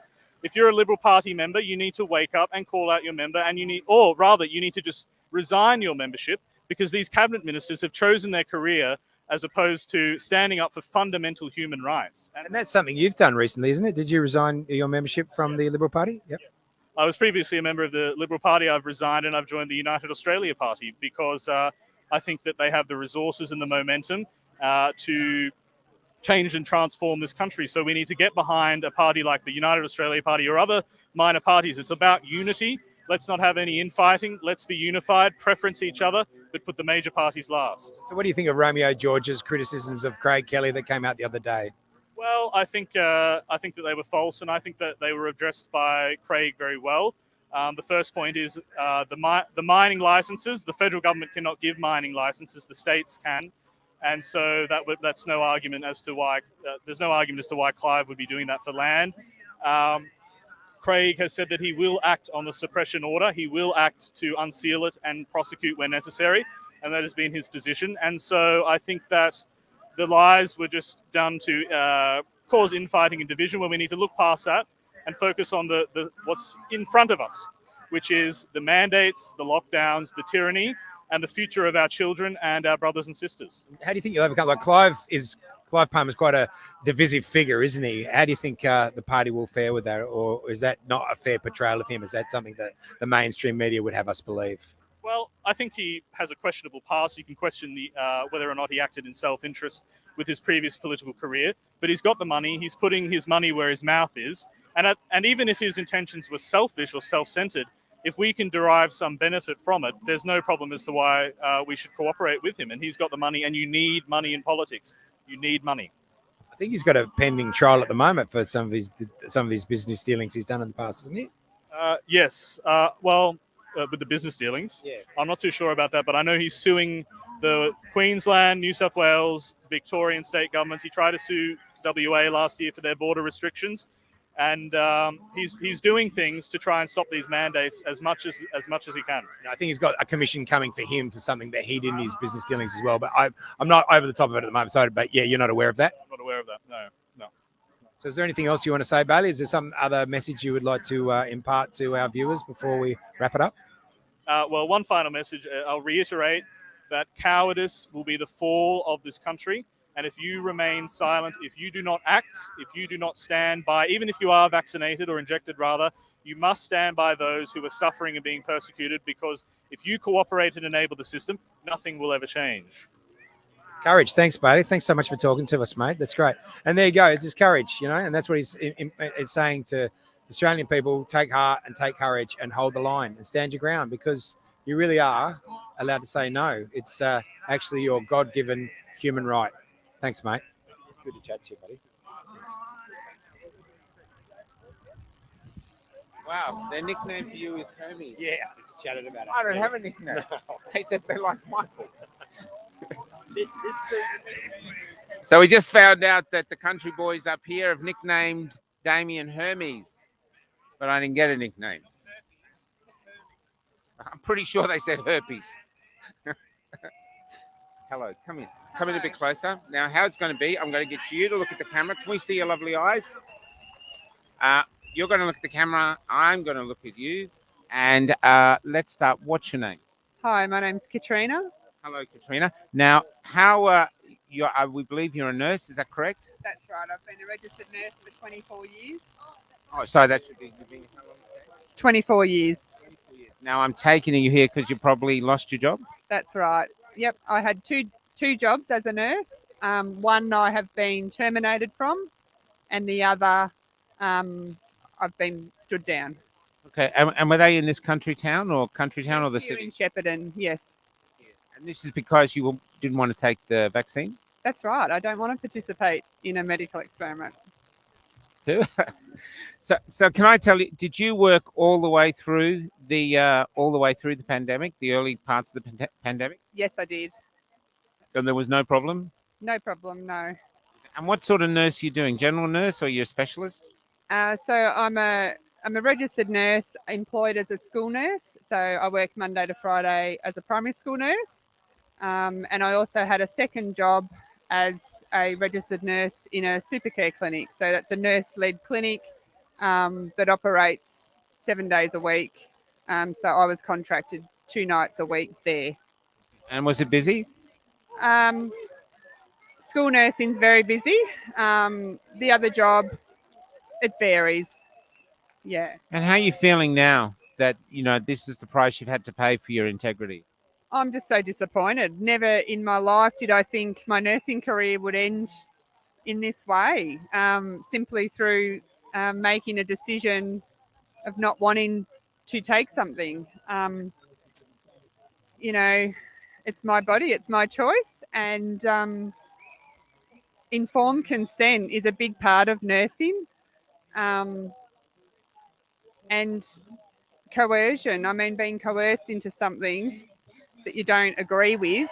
I'm a single mum of 3 children. I've got friends who have had really severe reactions. I know people who have had severe reactions to the vaccine, and I just can't take that risk. My children need me. I need to be healthy. I am healthy. I look after myself. I don't get sick much, so I've got a good, strong immune system. And as we all know, there's a 99.9% survival rate. Can you say that again for the people that can't seem to get that number into their head? The survival rate of COVID, if you get it, the survival rate is what? 99.9%. I've had... So basically it's... Sorry, it just does my head in that people are thinking, so you've got... Yeah, sorry, I lose my thought because I can't understand why... That people are so brainwashed to believe that this virus is so deadly. I have a mask exemption, so I've gone through COVID not wearing a mask. In the hospitals and everything, or in the care clinics? I work in hospital. No, in the care clinic. Well, I had to wear one there to be able to work. But, around in public. And, look, I know people that have had COVID, and some have been really unwell, but they've all survived. Well, I've had COVID. I got through it. And at the moment, in the last few weeks, it's literally gone through the freedom fighters. And apart from a few that had to stay in a hospital for like a day or just popped in, everyone's got through it, no problem. Yeah, that's right.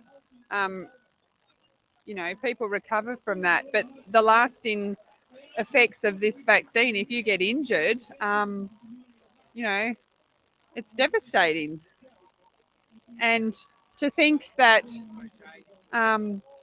as a nurse, and when I worked in the hospital system for 17 years, and you never ever administered any kind of medication without getting full informed consent. Now we're talking about this is a trial phase till 2023. We don't know the long-term effects of this, and people are just willingly rolling up their sleeve and taking it. And it sickens me that they're about to do this to our children. Well, we thought that'd be with the battleground, but my body. Let's talk about my body, my choice. Now we've had that for so long. How come that's just vanished?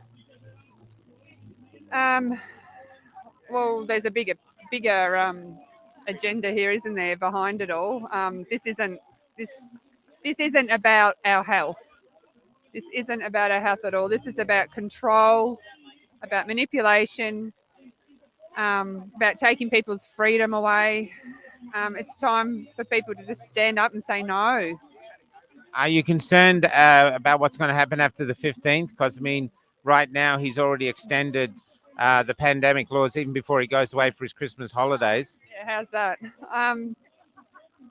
Yeah, look, and people are just sadly so willingly to give up their freedoms and think they're doing the right thing by obeying all of this. You know, I say to people, stop focusing on the daily case numbers and look at the TGA website and the vaccine injuries, because there's some horrendous injuries on there. You know, we're seeing young, healthy people diagnosed with life-changing conditions that they're going to be dependent on the system now. Now, as a nurse, do you know that myocarditis, because some people are saying it's a minor thing, but is it minor? No, absolutely not. It causes damage to the heart muscle. So, you know, it weakens the heart. They're going to need ongoing monitoring with cardiologists, medications. You know, it's. I've had this conversation with local doctors, and but you know, they're all sadly they're gagged. If this was happening 2 years ago, people would be getting struck off the register. Doctors and nurses. APRA would have struck them off the register for doing this, and now it's all deemed as okay. So I was warned about not to post things on social media, that, you know, we're to encourage, as a nurse, you're a healthcare worker, you are to encourage the vaccine and promote it. Yeah, not what I'd be doing. Thanks for coming here today. You're welcome. Is there anything else you'd like to say before we move to the next person? I just like to encourage people to look at the bigger picture here. Mass vaccinating is, I don't even like to call it a vaccination, because it's not. It does not stop the spread of disease. It doesn't prevent you getting it. Do your research. And, you know, we need to fight for our freedoms. Thanks for coming. Thanks for having me. Oh, you're more. Thanks. Good luck. Thanks.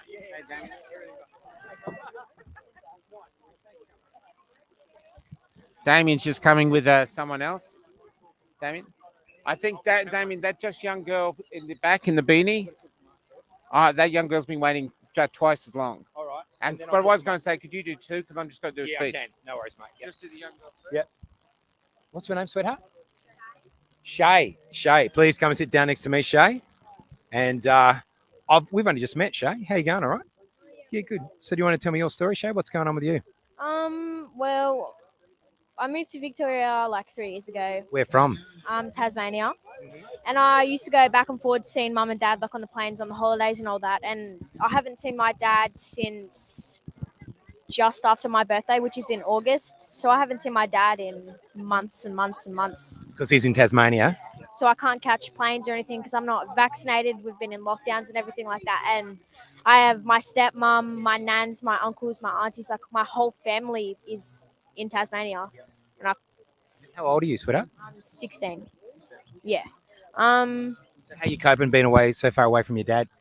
It's getting pretty hard at the moment because it's been ages. Like at first it's easy to get used to because I've been doing it for like a good 2 years now. So a few months is all right, but not as many months as it's been now. I talked to your mum before, didn't I? Yeah. Yeah.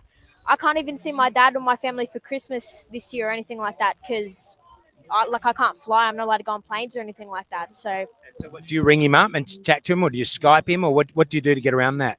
I usually text him, and he just had surgery 2 days ago, I think, because he broke his ankle and stuff. So I've been talking to him, and I FaceTime my siblings and stuff all the time, like on their birthdays and everything like that, because I usually miss them as well, because I can't go down there, obviously.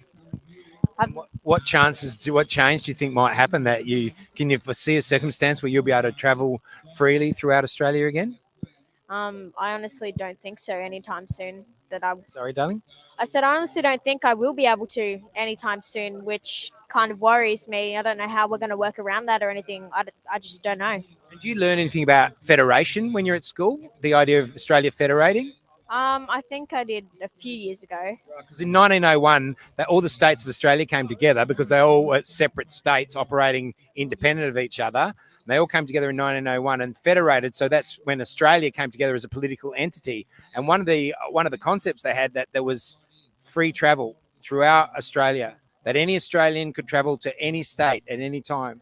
And now suddenly that freedom has been taken away from us. Exactly, which therefore what they're doing isn't right in any way, shape, or form. Like, it's just not fair. They're taking away our freedoms and our rights. And if you thought of it just as a concept, we weren't allowed to cross the border, you'd think, oh, well, how bad is that? But when it means real serious things like you can't have personal relationships with family members like your father, it's really about causing so much pain in the Australian community, isn't it? Yeah, exactly. Like people who don't have family anywhere else that they can't see, like they wouldn't understand it. But with people that actually can't see their families, like their kids, their parents, their family, anybody, like that's when they'd understand it. But if they're not in that situation, then they wouldn't have any idea. And what do you make of this whole thing? It's like a pandemic, and they're doing it for our own good because they're worried that this coronavirus might, start to kill a lot of us.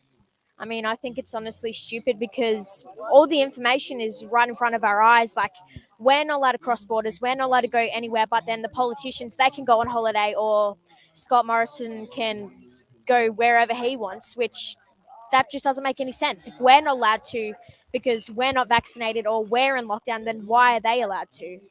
Like, it makes no sense at all. Yeah, they don't have to be vaccinated at all. But then I was talking to Craig Kelly the other day, who's the leader of the United Australia Party, and he's in the federal parliament, and he's allowed to travel to Melbourne from New South Wales or from Canberra to Melbourne.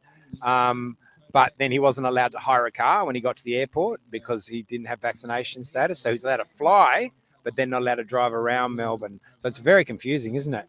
Like, I don't think I'm even allowed to fly to Tasmania in quarantine. Like, I don't think I'm even allowed to do that, which makes no sense. Like, I could produce a negative COVID test and it still wouldn't matter. They would not let me. Like, what are the rules like in Tasmania? Because I haven't heard so much about Tasmania. I just assumed it was much laxer than it is in other parts of the country. It has been for a long time, but I think the mandates are just hitting. My stepmom has been threatened that her business is going to be shut down if she doesn't get vaccinated by the 15th of December, which is pretty stressful because I have no idea what she's going to do. My sister has to get vaccinated, otherwise she can't go to school. So is she going to get vaccinated? I honestly have no idea, but a lot of people are going to start to homeschool people. Is that something you would like, to stay at home with mum and she could homeschool you? Do you think she'd have the chops to be able to homeschool you? I'm getting into homeschooling. I'm getting into an online school so that I don't actually have to go to school. But I think that's more so to do with bullying and stuff. But I guess in the same sense, it's also about that. But my younger sister is also getting into homeschooling because my mum isn't allowed on the school grounds because she's not vaccinated. So my mum doesn't feel comfortable with sending her to school because on a place where she's not allowed. So we're all going to get into homeschooling and do our education from home. But do you think you really miss your friends then if you have to be at home all the time? Yeah, I reckon I will. I won't have much of a social life or anything like that. Like, there's been a lot of stuff that I've missed out on, like my friends' birthdays and all that. I've had to watch 2 or 3 of my family's funerals through a TV screen because I couldn't go down for them. Like my auntie, my gran, my pop, and then my cousin as well a few weeks ago. I've had to watch all of them through a screen. I wasn't allowed to fly to go down there. What about any sports or extracurricular activities? Do you have anything like that? I usually play soccer, but obviously I don't have the chance to do that because I guess I'm not allowed to. Like, I don't know. So what do you see in your future, Shay? Well, I wanted to go to the police academy and I wanted to become a police officer first. And then I wanted to choose what field I went into. But if I don't get vaccinated, then I'm not allowed to do that anyways. So I think I want to be, apart from that, I think I wanted to be a tattoo artist, but I don't know. You need to be vaccinated to be a tattoo artist. I'd say very much so because you're dealing so personally. They would say that they'll mandate that for sure. Yeah, then I have no idea, to be honest. Might have to start your own podcast like Michael and I have. I think my mum's thinking of making her own business and stuff, and like selling the clothes that she makes and stuff. So I reckon we'll just have a family business or something if we're not able to go into the community and do the jobs that we want to. We'll just have to figure it out on our own. Thanks so much for taking the time to talk to me, Shay. It's been great to meet you. Thanks, darling. See you again. Cheers. Where's Mark? Mark. We're just about to talk to Mark, but Mark started talking to someone else. So here he comes now. Mark is from a political movement. He started a movement. Did it start here in Shepparton, the movement? Cobram on the Murray. Okay, started at Cobram on the Murray, not so far away, is it? And Yeah, it's about 45 minutes. 45 minutes. So North, yeah, and it's called Don't Vote Major. And you can tell us about it, Mark. yeah, it started off the back of the Murray-Darling Basin and the corruption which was happening with the water. Yeah, so we got involved in that pretty heavily and worked out that politics was going to be the only solution to fix it. So yeah, we got involved and said we need to change who we vote for. The people have been voting for the same people their whole lives, and nothing changes. If nothing changes, so what's the problem with the Murray-Darling Basin for a lot of our viewers who won't know there's any issues around that, particularly for farmers? Yeah, water trading, corruption, family farmers being sold out, huge amounts of water being put through certain rivers and a lot taken out of the northern rivers, with a lot of corruption. So, we just knew we had to do something about it, and we believe the people need to change who they vote for and vote these people out. The major parties have been having a lend of Australians for a long time, and it's time for a change. And that's why we've been involved in this freedom movement as well.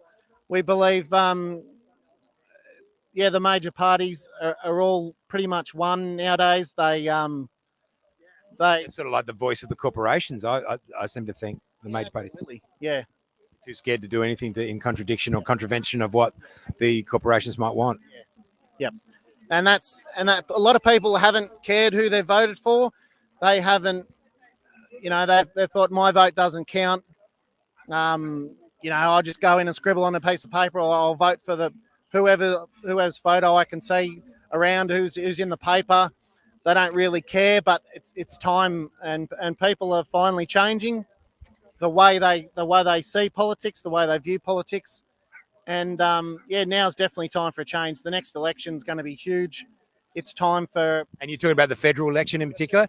So is this just a federal concern, or will you be running at the state election later on next year as well? We're just a movement, so we're just trying to tell people how to vote, how preferences work, and that your vote does count, and it will. And minor parties are making huge inroads at the moment, now's the time for change. So what would you do, Mark, since you're just an interest group, a pressure group? What does that entail you doing? What will you guys do? Yeah, definitely social media and being on the ground. When election time comes, we want to get out there and put it in people's faces that now's not the time to sit back. And will you be at booths? Will you be manning booths and stuff, and that right up until the point where people vote? Yep. We want to try and build a community and get people to hit the ground. It's hard to get people motivated. People have got a lot of stuff going on in their own lives, but this is about our kids' futures. I've been around for a fair few elections, and I've never seen such a volatile electorate as it feels at the moment. It feels like people are really ready to potentially make a change, not vote for along the party lines that they usually probably have. Absolutely, yeah. It's huge now, and it's unfortunately what's going on has been terrible, but it's also woken a lot of people up and made people view politics in a different way and make it count. Make it, every vote counts. If you tell people, if you get in people's faces and say this is a way to change it. This is how we make change. So, Mark, what's the best you could hope to achieve? Do you really think you could get someone else elected to Prime Minister, or do you think it's more like picking up a swag of seats in the lower house or the upper house, just say in the federal election? Yep, look, unfortunately, we're not going to be able to change the whole system overnight, but we can definitely change seats. People need to start realising that they need to vote for their local federal member. They're the people that are sent to Canberra to represent us. And if we vote differently, if we can change that, if we can vote them out and get people in who care, we can do that. And it's one electorate at a time.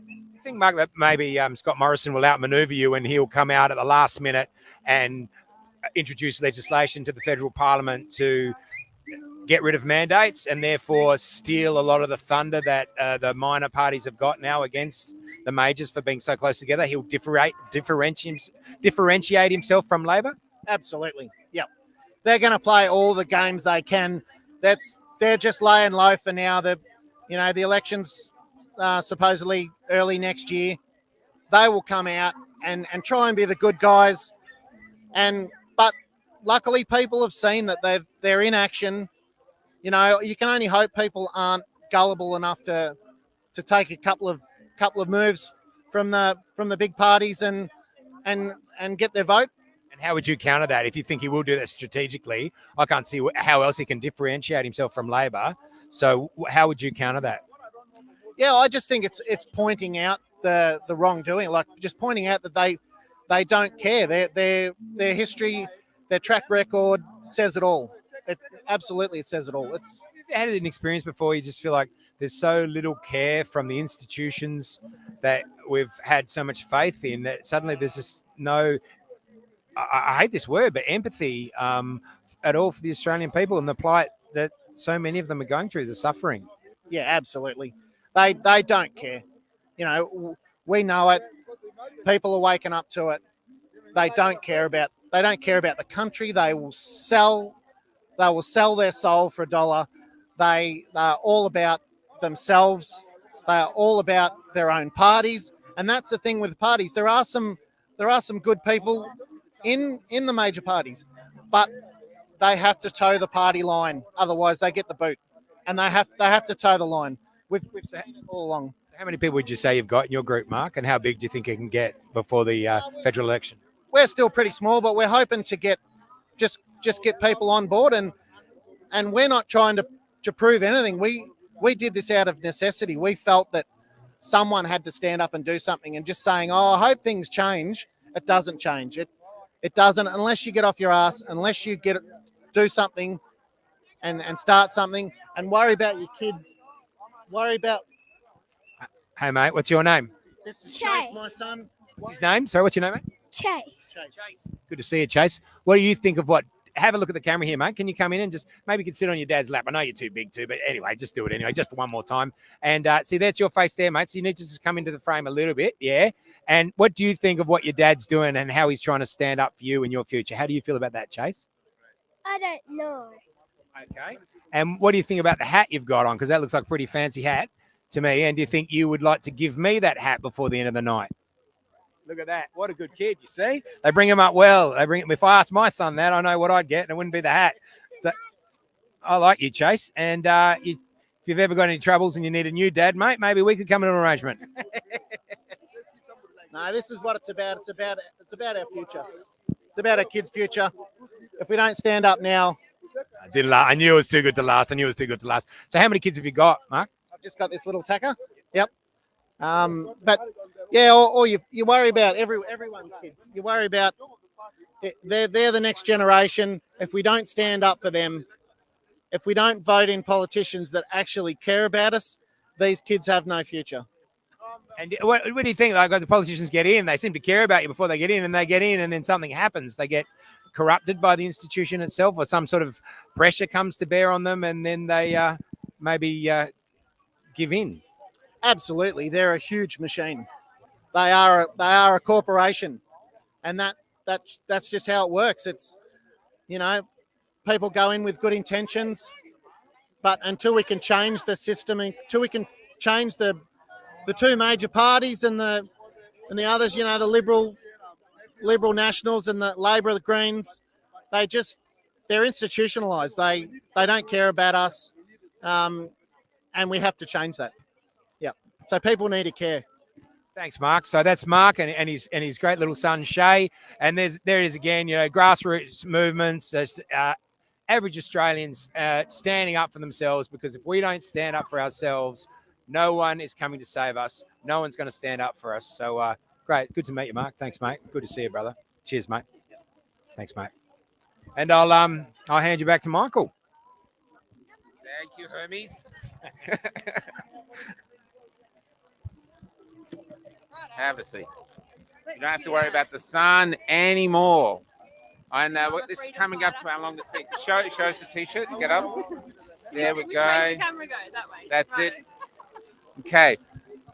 You look at the camera. Okay. And I'll look at you. So you're the star of this. Okay. Let's do Now, this. like I said, there's only 2 million people out there. They're all naked. So don't be nervous. What's your name and why you're here? My name's Maddie, and I'm from Cobram, and I'm the RDA activator for Cobram, and we've got about over 40 people at the moment. So it's growing every day. You're from RDA? Yeah, I'm an activator for RDA. Your truck's got a flat tire. Oh, great! I went and got a nice photo in front of it too, so I'll show that to them. We were driving down the road going, well, yeah, I drove it. And me and Tom are going, this truck's a bit rough. And we thought it was the road, but we actually blew it. Wondering who was driving it, but yeah, awesome. Yeah, but look, thanks for coming. That's all right, Now, no worries. why have you joined RDA? And why Oh, because I just felt like the world was just going into the wrong directions, and our kids were being really affected by it. And everyone was losing their jobs, and everything was just, the lockdowns were out of control. We're from a border community, and it just felt like everything was just changing, and we were segregated from each other, and it just didn't sit right with me. Like, whatever you believe about COVID, this, that, the other, but I don't believe under the guise of it, what they're doing to us is fair. Like, do you think it's interesting that they're not actually asking us, they're just telling us now? yeah, like it's not even up for debate. Like it's just all the basic things are in front of people, but they don't critically think about it, and it's just they just go with the flow. And they don't even debate on the ABC or anywhere, even all the radios. No, they all just parrot each other, like the Brady Bunch in that, that square, and they just all say the same thing. So who can you trust? Like people that are being censored or people that all parrot each other? And have you met the great Monica? No, I talk to her every Thursday in a meeting, like with all of us. There's 41 of us activators all around Australia, but besides that, I haven't met her in person. But Well, we haven't met Monica in person. We've interviewed her, but we have met the Morgan, and we're mad fans of Morgan. If you're watching, we're actually becoming like brothers with Morgan. We really get on. Yeah, he's such a strong, great guy. And Monica's great as well. Sorry, I'm not putting Monica down, but and Morgan wanted to be here today, which she could have been because you could have fixed the tire, Morgan. how are you going to get that home? Well, we're hoping that we've got all these country boys here that someone knows how to fix a tire. Cut that bit, shall we? So, are you going into politics? You're thinking of doing that? No, not so much politics. I'm an activist because I've got 3 young boys and I'm married, and I just really worry for my family's future. And have you lost your job or anything with what's going on? Not me personally, but a lot of people I know, definitely family members, friends. So it hits close to home, and like these mandates that they're going to throw on the kids is just terrifying. Don't you think that's the battleground, though? I mean, surely to me, I mean, I've got 2 grown-up kids now, but surely to me, the child up until when it's 16 is the parent's responsibility. The government can go get stuff. Yeah, but you can't vote, you can't go to the pub, you can't do anything, you can't get a tattoo, but you can go and stick an experimental drug into your body. Like, come on, it's our job to protect them. And you're shamed if you decide not to. Absolutely, you just labelled an anti-vaxxer, and it's so hard to shake that label, and it's not what we're about at all. We're just about critical thinking and having all the facts. And what are your views of the Prime Minister? Um, Go ahead, say whatever you want. taught me not to say anything. If you didn't have anything nice to say, don't say anything. Okay, we're going to have a minute silence now. But I reckon he passes the buck big time and plays the nice guy, but really, he's just letting the premiers run wild like naughty teenagers, and he says we don't have a mandatory vaccination policy in this country yet. Look around. All these people have lost their jobs due to mandates. So who's running the show? We've got a few other people to get through. Is there anything else you'd like to say that come not on? at all. I No, just you wanted say to- whatever you want to say. Just everybody do your research, protect your kids and keep everyone close, and just save Australia. Thanks for coming on.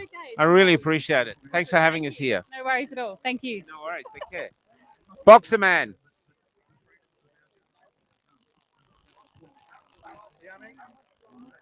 Have a seat, brother.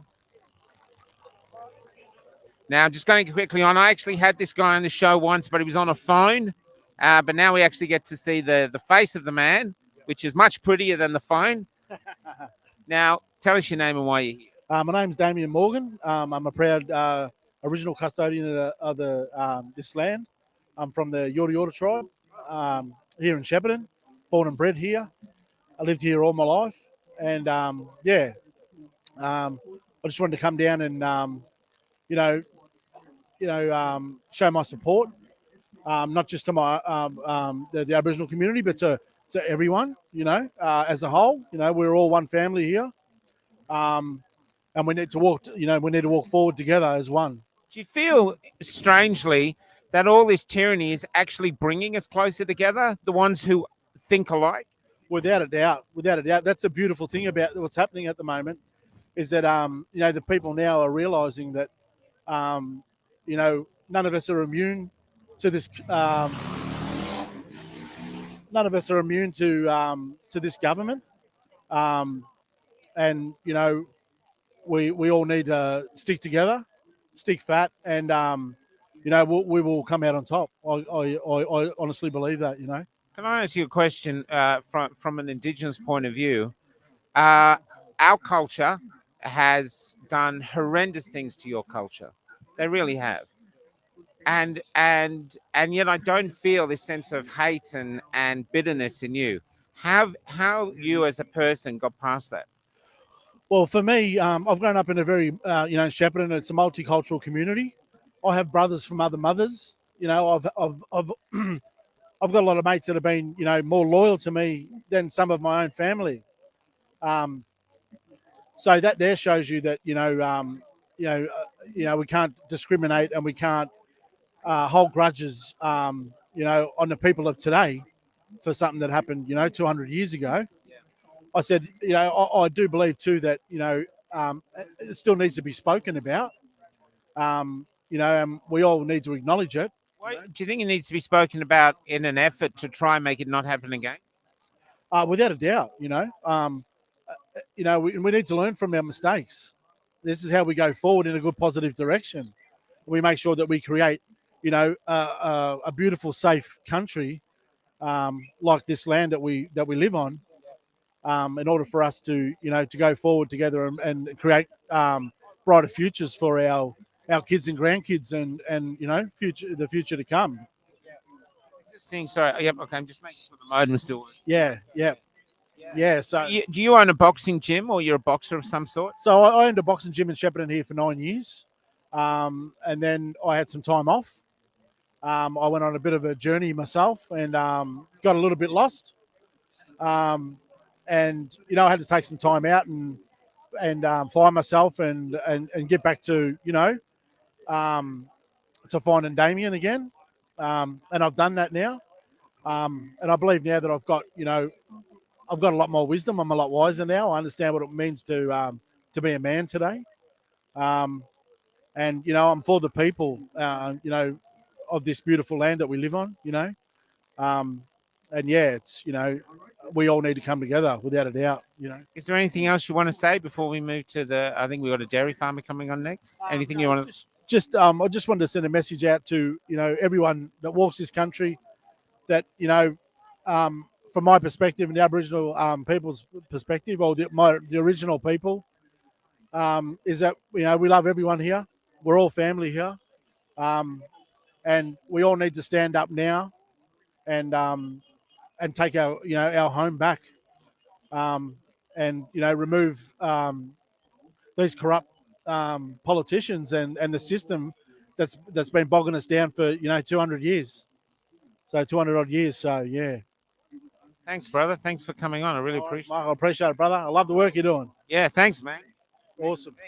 Might get the demo. Yep. And can I have the dairy farmer?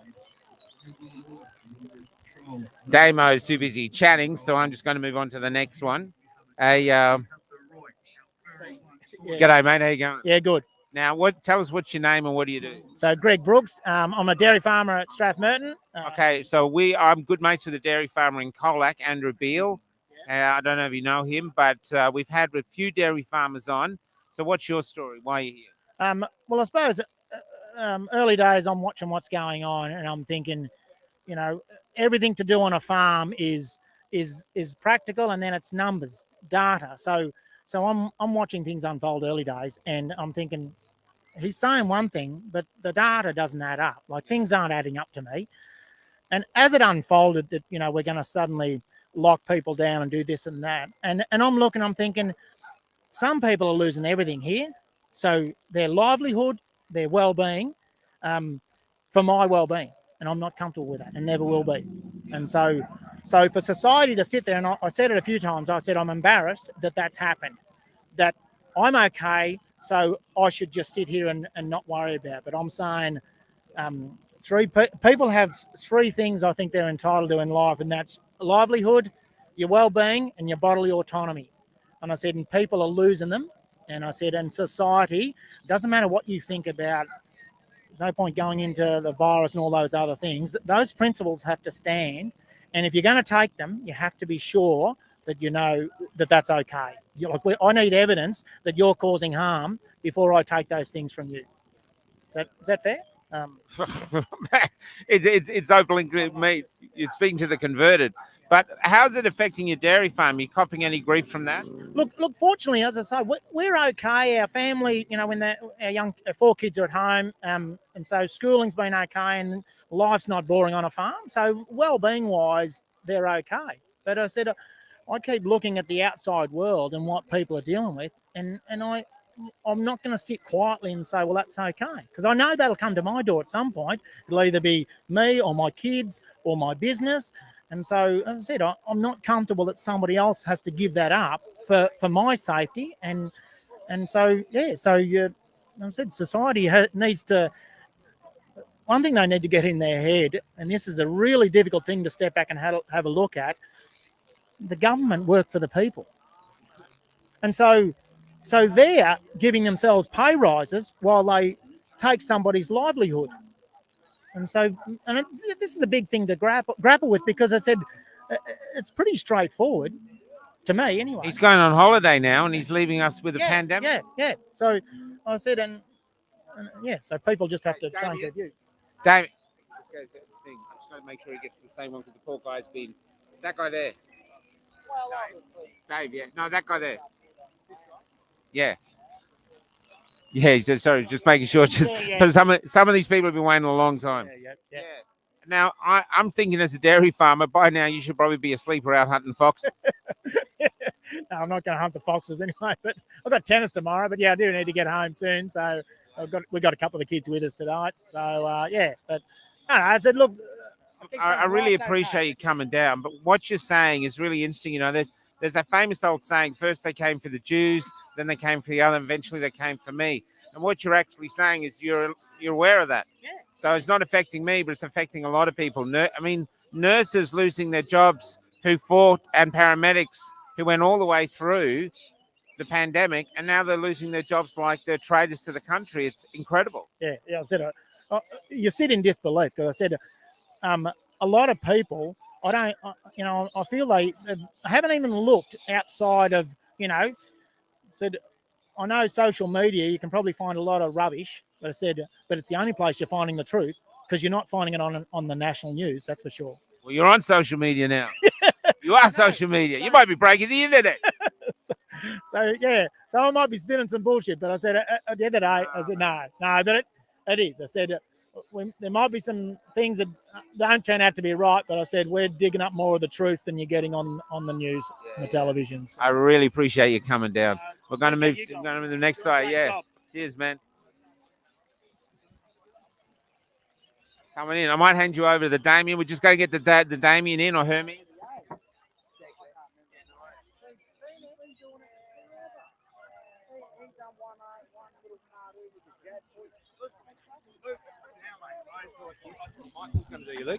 Hey, look at that. Seamless as always.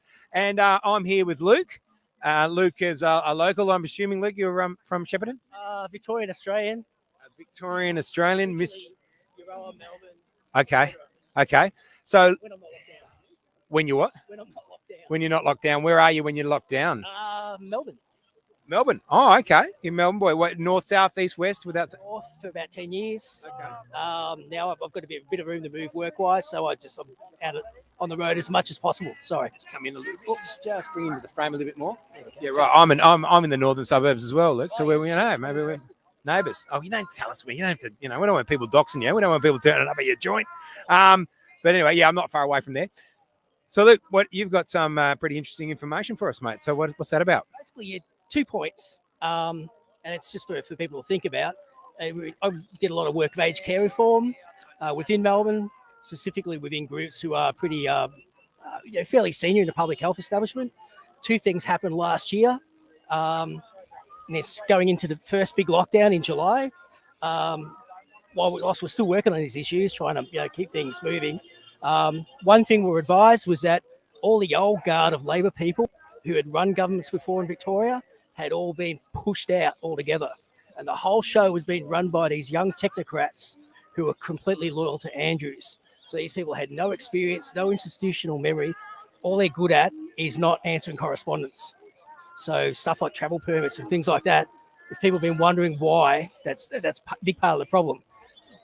The government has no institutional memory of how to run any serious crisis, and it's cut itself off from the community as well. The second point is that going a little bit further in to when the health minister quit around that time, I was advised also there was a serious push, and this is all external to the state government. The folks who have been getting up on TV and telling us in the media that the so-called experts, consultants, science commuters, we all know who they are. Jenny McCarkos, she was the health minister that quickly. Yeah. Yeah. Now we've got Martin Foley. Yeah. Yes, we do. Yeah, wonderful Martin.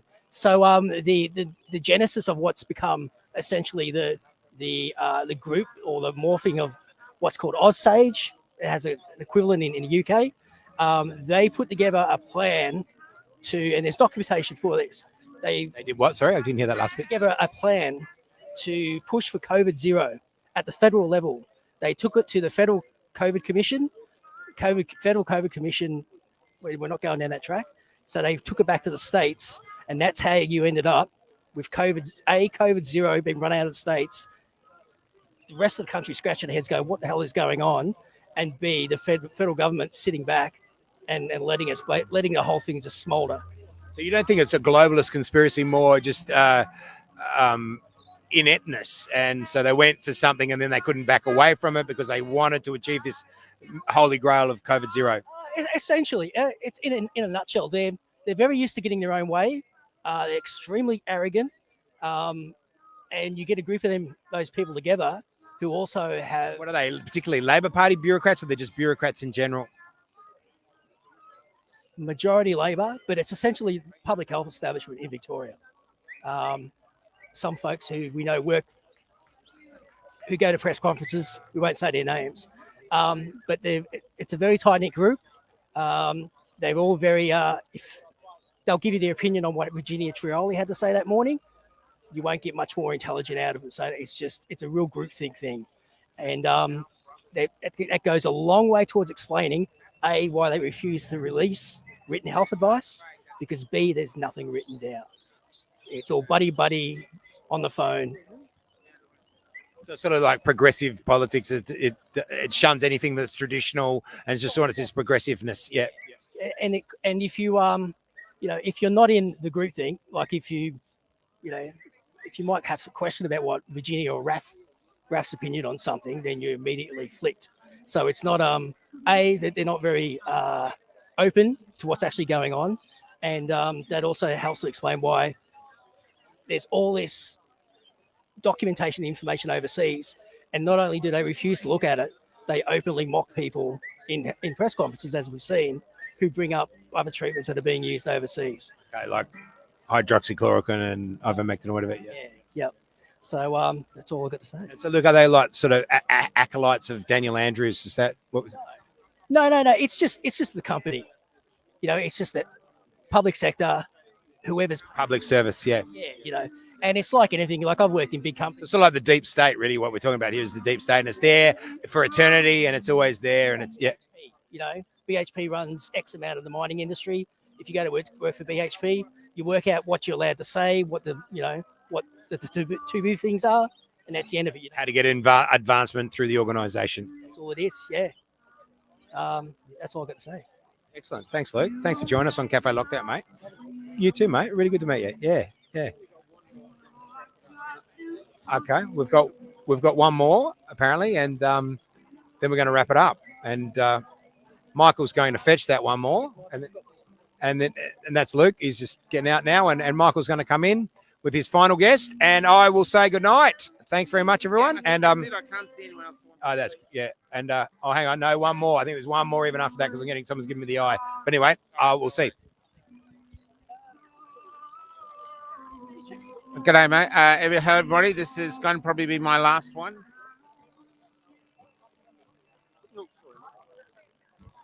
Now, how you going? Now, what I like is a man with a good set of hair. Yeah, I got that all right. Now, what's your Partly name? to do with not being able to get a haircut, but I'm Patrick Dutton. And have you always lived in Shepparton? No, I just moved from Melbourne a couple of months ago. From Melbourne down to Shep from Melbourne. I was born and bred here, yeah. But Born and bred here, okay. And what do you do, or what did you do? I worked in aged care. Okay. And how you been going with the COVID things? How's it been affecting your life? From early on, it was pretty obvious the whole thing was a scam, as far as I'm concerned, and it's just been an absolute joke ever since. How has it affected me? When I was still in aged care, I had to wear a mask all day. I had to wear a shield all day long. I saw residents who would just be like, what the hell is going on? It was just the whole thing, absolutely ridiculous, you know. Can I ask, how do you think I used to work in aged care years ago. We were always short-staffed. They always, you're supposed to do 6, you ended up doing 8 or 10. How are they coping now that they must have lost staff? They must be really short-staffed. I know where I was, they're struggling. Yeah, I still talk to friends who are still there, and they're constantly struggling with the finding workers. Yeah. So they're scared of the residents getting COVID, and yet at the start, not through any fault of the workers, they'd be getting neglected. Yeah, 100%. Yeah. Yeah, and I think there's a review has come out to say they are dying of neglect, simply because it's not possible to give them the care they need because we don't have the numbers. Yeah, exactly. Plus the fact that, especially where I was working in dementia, we've got people who rely on our visual, the face, the smile, and without that, just that being taken away from them, just that alone, let alone now the short staffed and so forth, but just the masks and all that, There's something about dying with dignity in those places that I used to see. Even if you were dying with strangers, if the stranger was there close to you, there was some form of dignity. But if the person is there and they're all masked up and you can't even see a human face. Exactly. Yeah.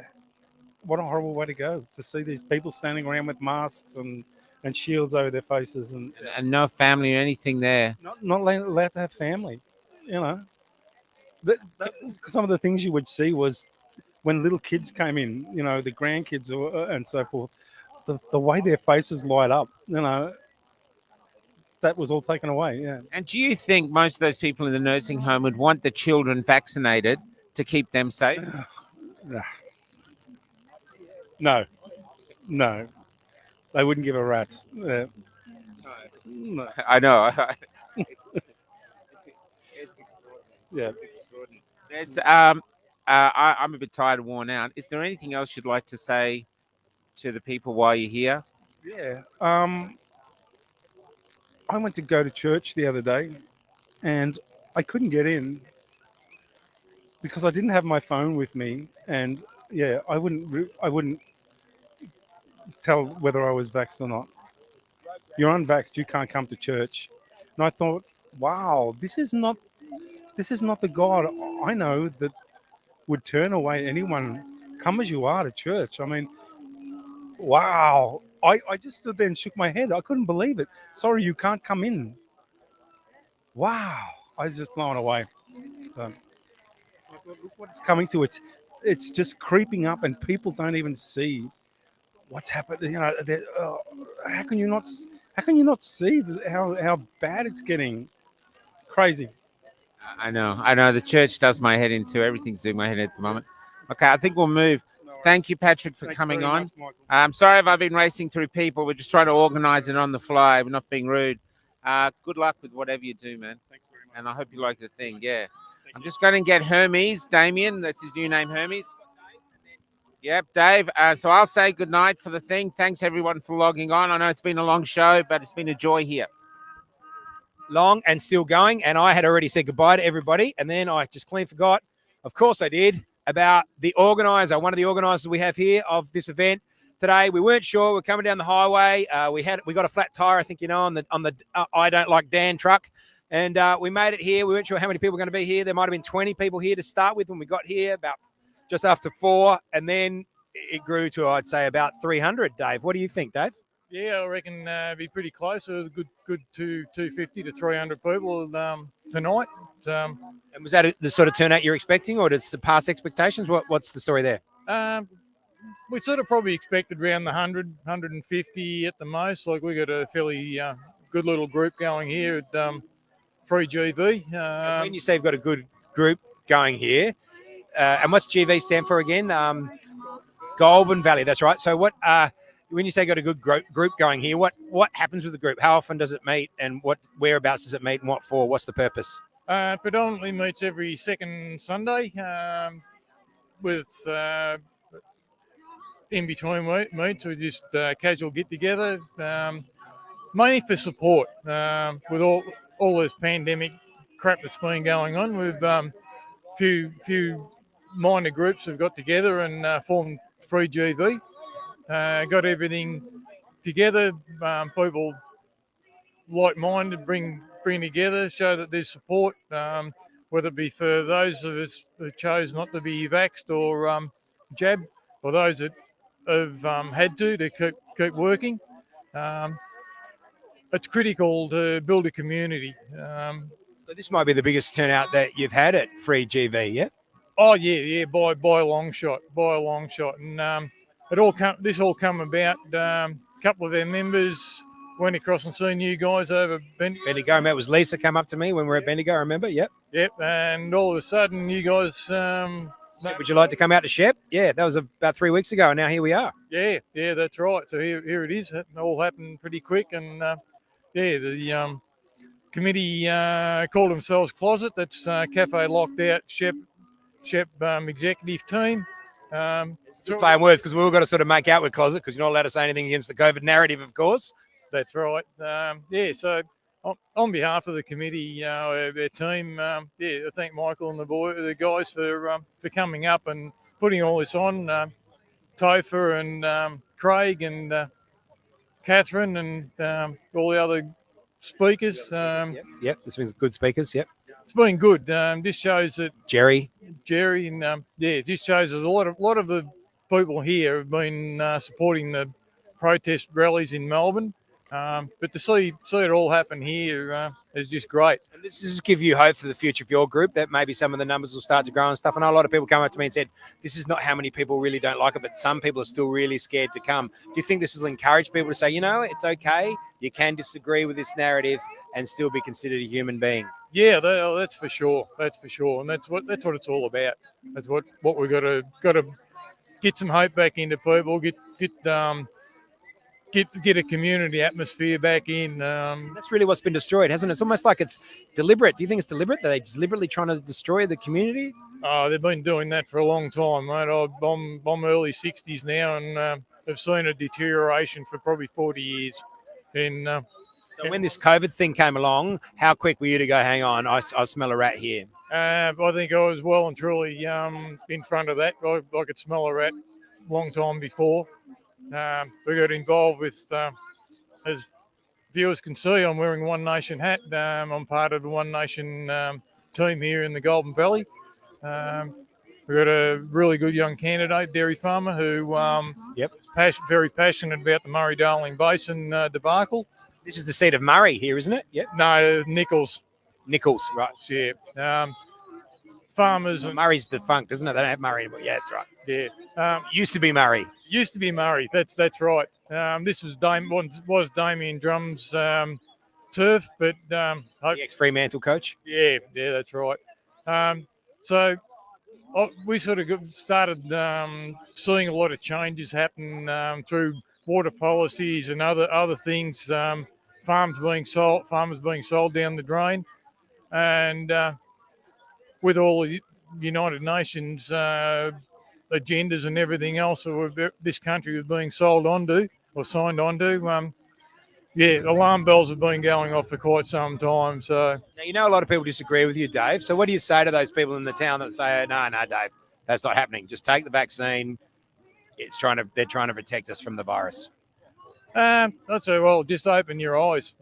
There's a lot of us that haven't. I lost my occupation. I'm a contractor.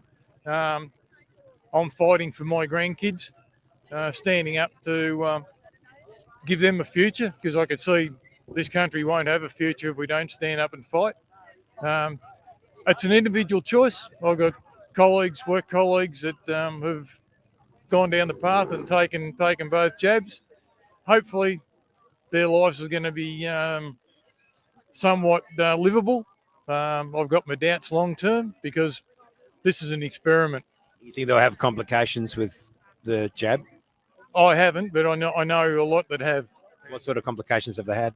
One mate that's ended up in hospital for 2 weeks with pneumonia. Others that have had minor side effects, heart problems. Young people that are showing signs of myocarditis and those sorts of things. Look, it's not nice. So there's a small chance of something happening if you get COVID, and there's maybe a slightly larger chance of something going wrong with taking the so-called vaccine. Yeah, I think so. Yeah, and no one knows what's going to happen long term. From all my research into what's involved in it, what chemicals have been put into the so-called vaccine, it is frightening. And look, 6 months, 12 months, 3 years down the track, we're going to see a lot of results coming from it. You must hope you're wrong, though, because I know a lot of people that have taken the vaccine, and really people close to me, friends and family, etc. And I really hope that nothing too majorly adverse was to happen to them. Yeah. Oh, for sure. Look, the best thing that could ever happen is I could be proved wrong. I'd love it. Love people to prove me wrong. Unfortunately, a lot of what we've been trying to get through to people over the last 3 or 4 years has all come to pass. And we've been warned about this in the Bible for a long time. You think we're sort of like Book of Revelations? Very much, yeah. Yeah, we're right in the throes of it. See, in Sweden now they're actually experimenting with a chip for people to be able to buy and sell. Yes, yeah. This is an early stage of that process, unfortunately, but yeah. So we just got to see what comes to pass. Hopefully we'll be able to delay it a bit, but no one knows. No one knows. Well, I reckon on that note, we'll wrap it up. Dave, thanks so much for coming here. Thanks for organising this too. A lot of work goes into these things. I know that, because Michael and I have to do a lot of our organising as well. So thanks a lot. And thanks so much to the Shepparton community for being so welcoming and having us here. It's been a pleasure, mate. And I just thank you. Shake your hand on camera. Thanks, Dave. Thank you Good on very you. much. And we look forward to seeing a lot more of each other. Best of luck to you, Dave. You guys and, out there fighting for the rest of us. Thanks, mate. Good on you, Dave. Thanks. Okay, we'll just do a quick wrap up. Michael and I are going to come on together, do a quick wrap up after 2.5 hours. I'm sure you're all still, we just lost one viewer. Look, it says up there. Oh, no, he came back. Just went out for a cup of tea. Yeah. Now, Damien here has a great nickname. They're calling him Hermes. He's the messenger in Greek mythology. They just call you Michael. And you know what they say to me? When Hermes turns up, they say, "Where's Michael? Is Michael here?" Where's Michael? So I don't think he really needs a nickname. You know what I mean? Get a nickname. I don't have a job. I don't have a vaccination. Now I don't even have a nickname. No, yeah, I have a job. I have a great job. Cafe locked out. Where's the donation button? Well, there's some guy out there. He's watching. He calls me Zeus. Of course, he hasn't seen how tall I am. He wants to be Zeus. He gets Zeus. I get Hermes, a little messenger. He gets the god. Look, give me a break. Give me a break. Sure, he said herpes. I don't know. And wrapping it right up there. Anyway, thanks everyone. Oh, I've got the mic. I forgot about that. Anyway, everybody, thanks for coming. Thanks for coming. Thanks for coming. It's been great. We're sending out, if you want anything, Dan's pigeons are flying around, sending out the messages. There's one now. They'll get to you. They'll get to you. And Dan's appearing in Myrtleford Court apparently on Friday. Next Friday on the 17th, he's appearing in Myrtleford Court, and we're hoping to get a bit of a crew down there. We'll be there to say g'day, Dan. Apparently, he has to appear in person. Might only be for a mention. He might be gone in 5 minutes, but it'd be great to see him and just say hello. And yeah, that's about. We're on ball. Not this Sunday. Next Sunday we'll be in Warrnambool if I'm not in jail.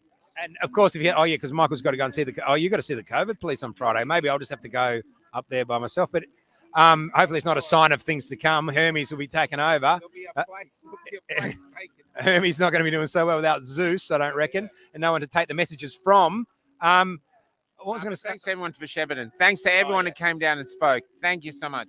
And too, we'll only be able to go to Myrtleford if Dan doesn't use his emergency powers that he would have put in place on the 16th, because the 17th, I mean, we might all be in lockdown. Surely not. Surely I'm not. going to sit on that motorbike now. So good night. See ya. Guys, cheers. Bye.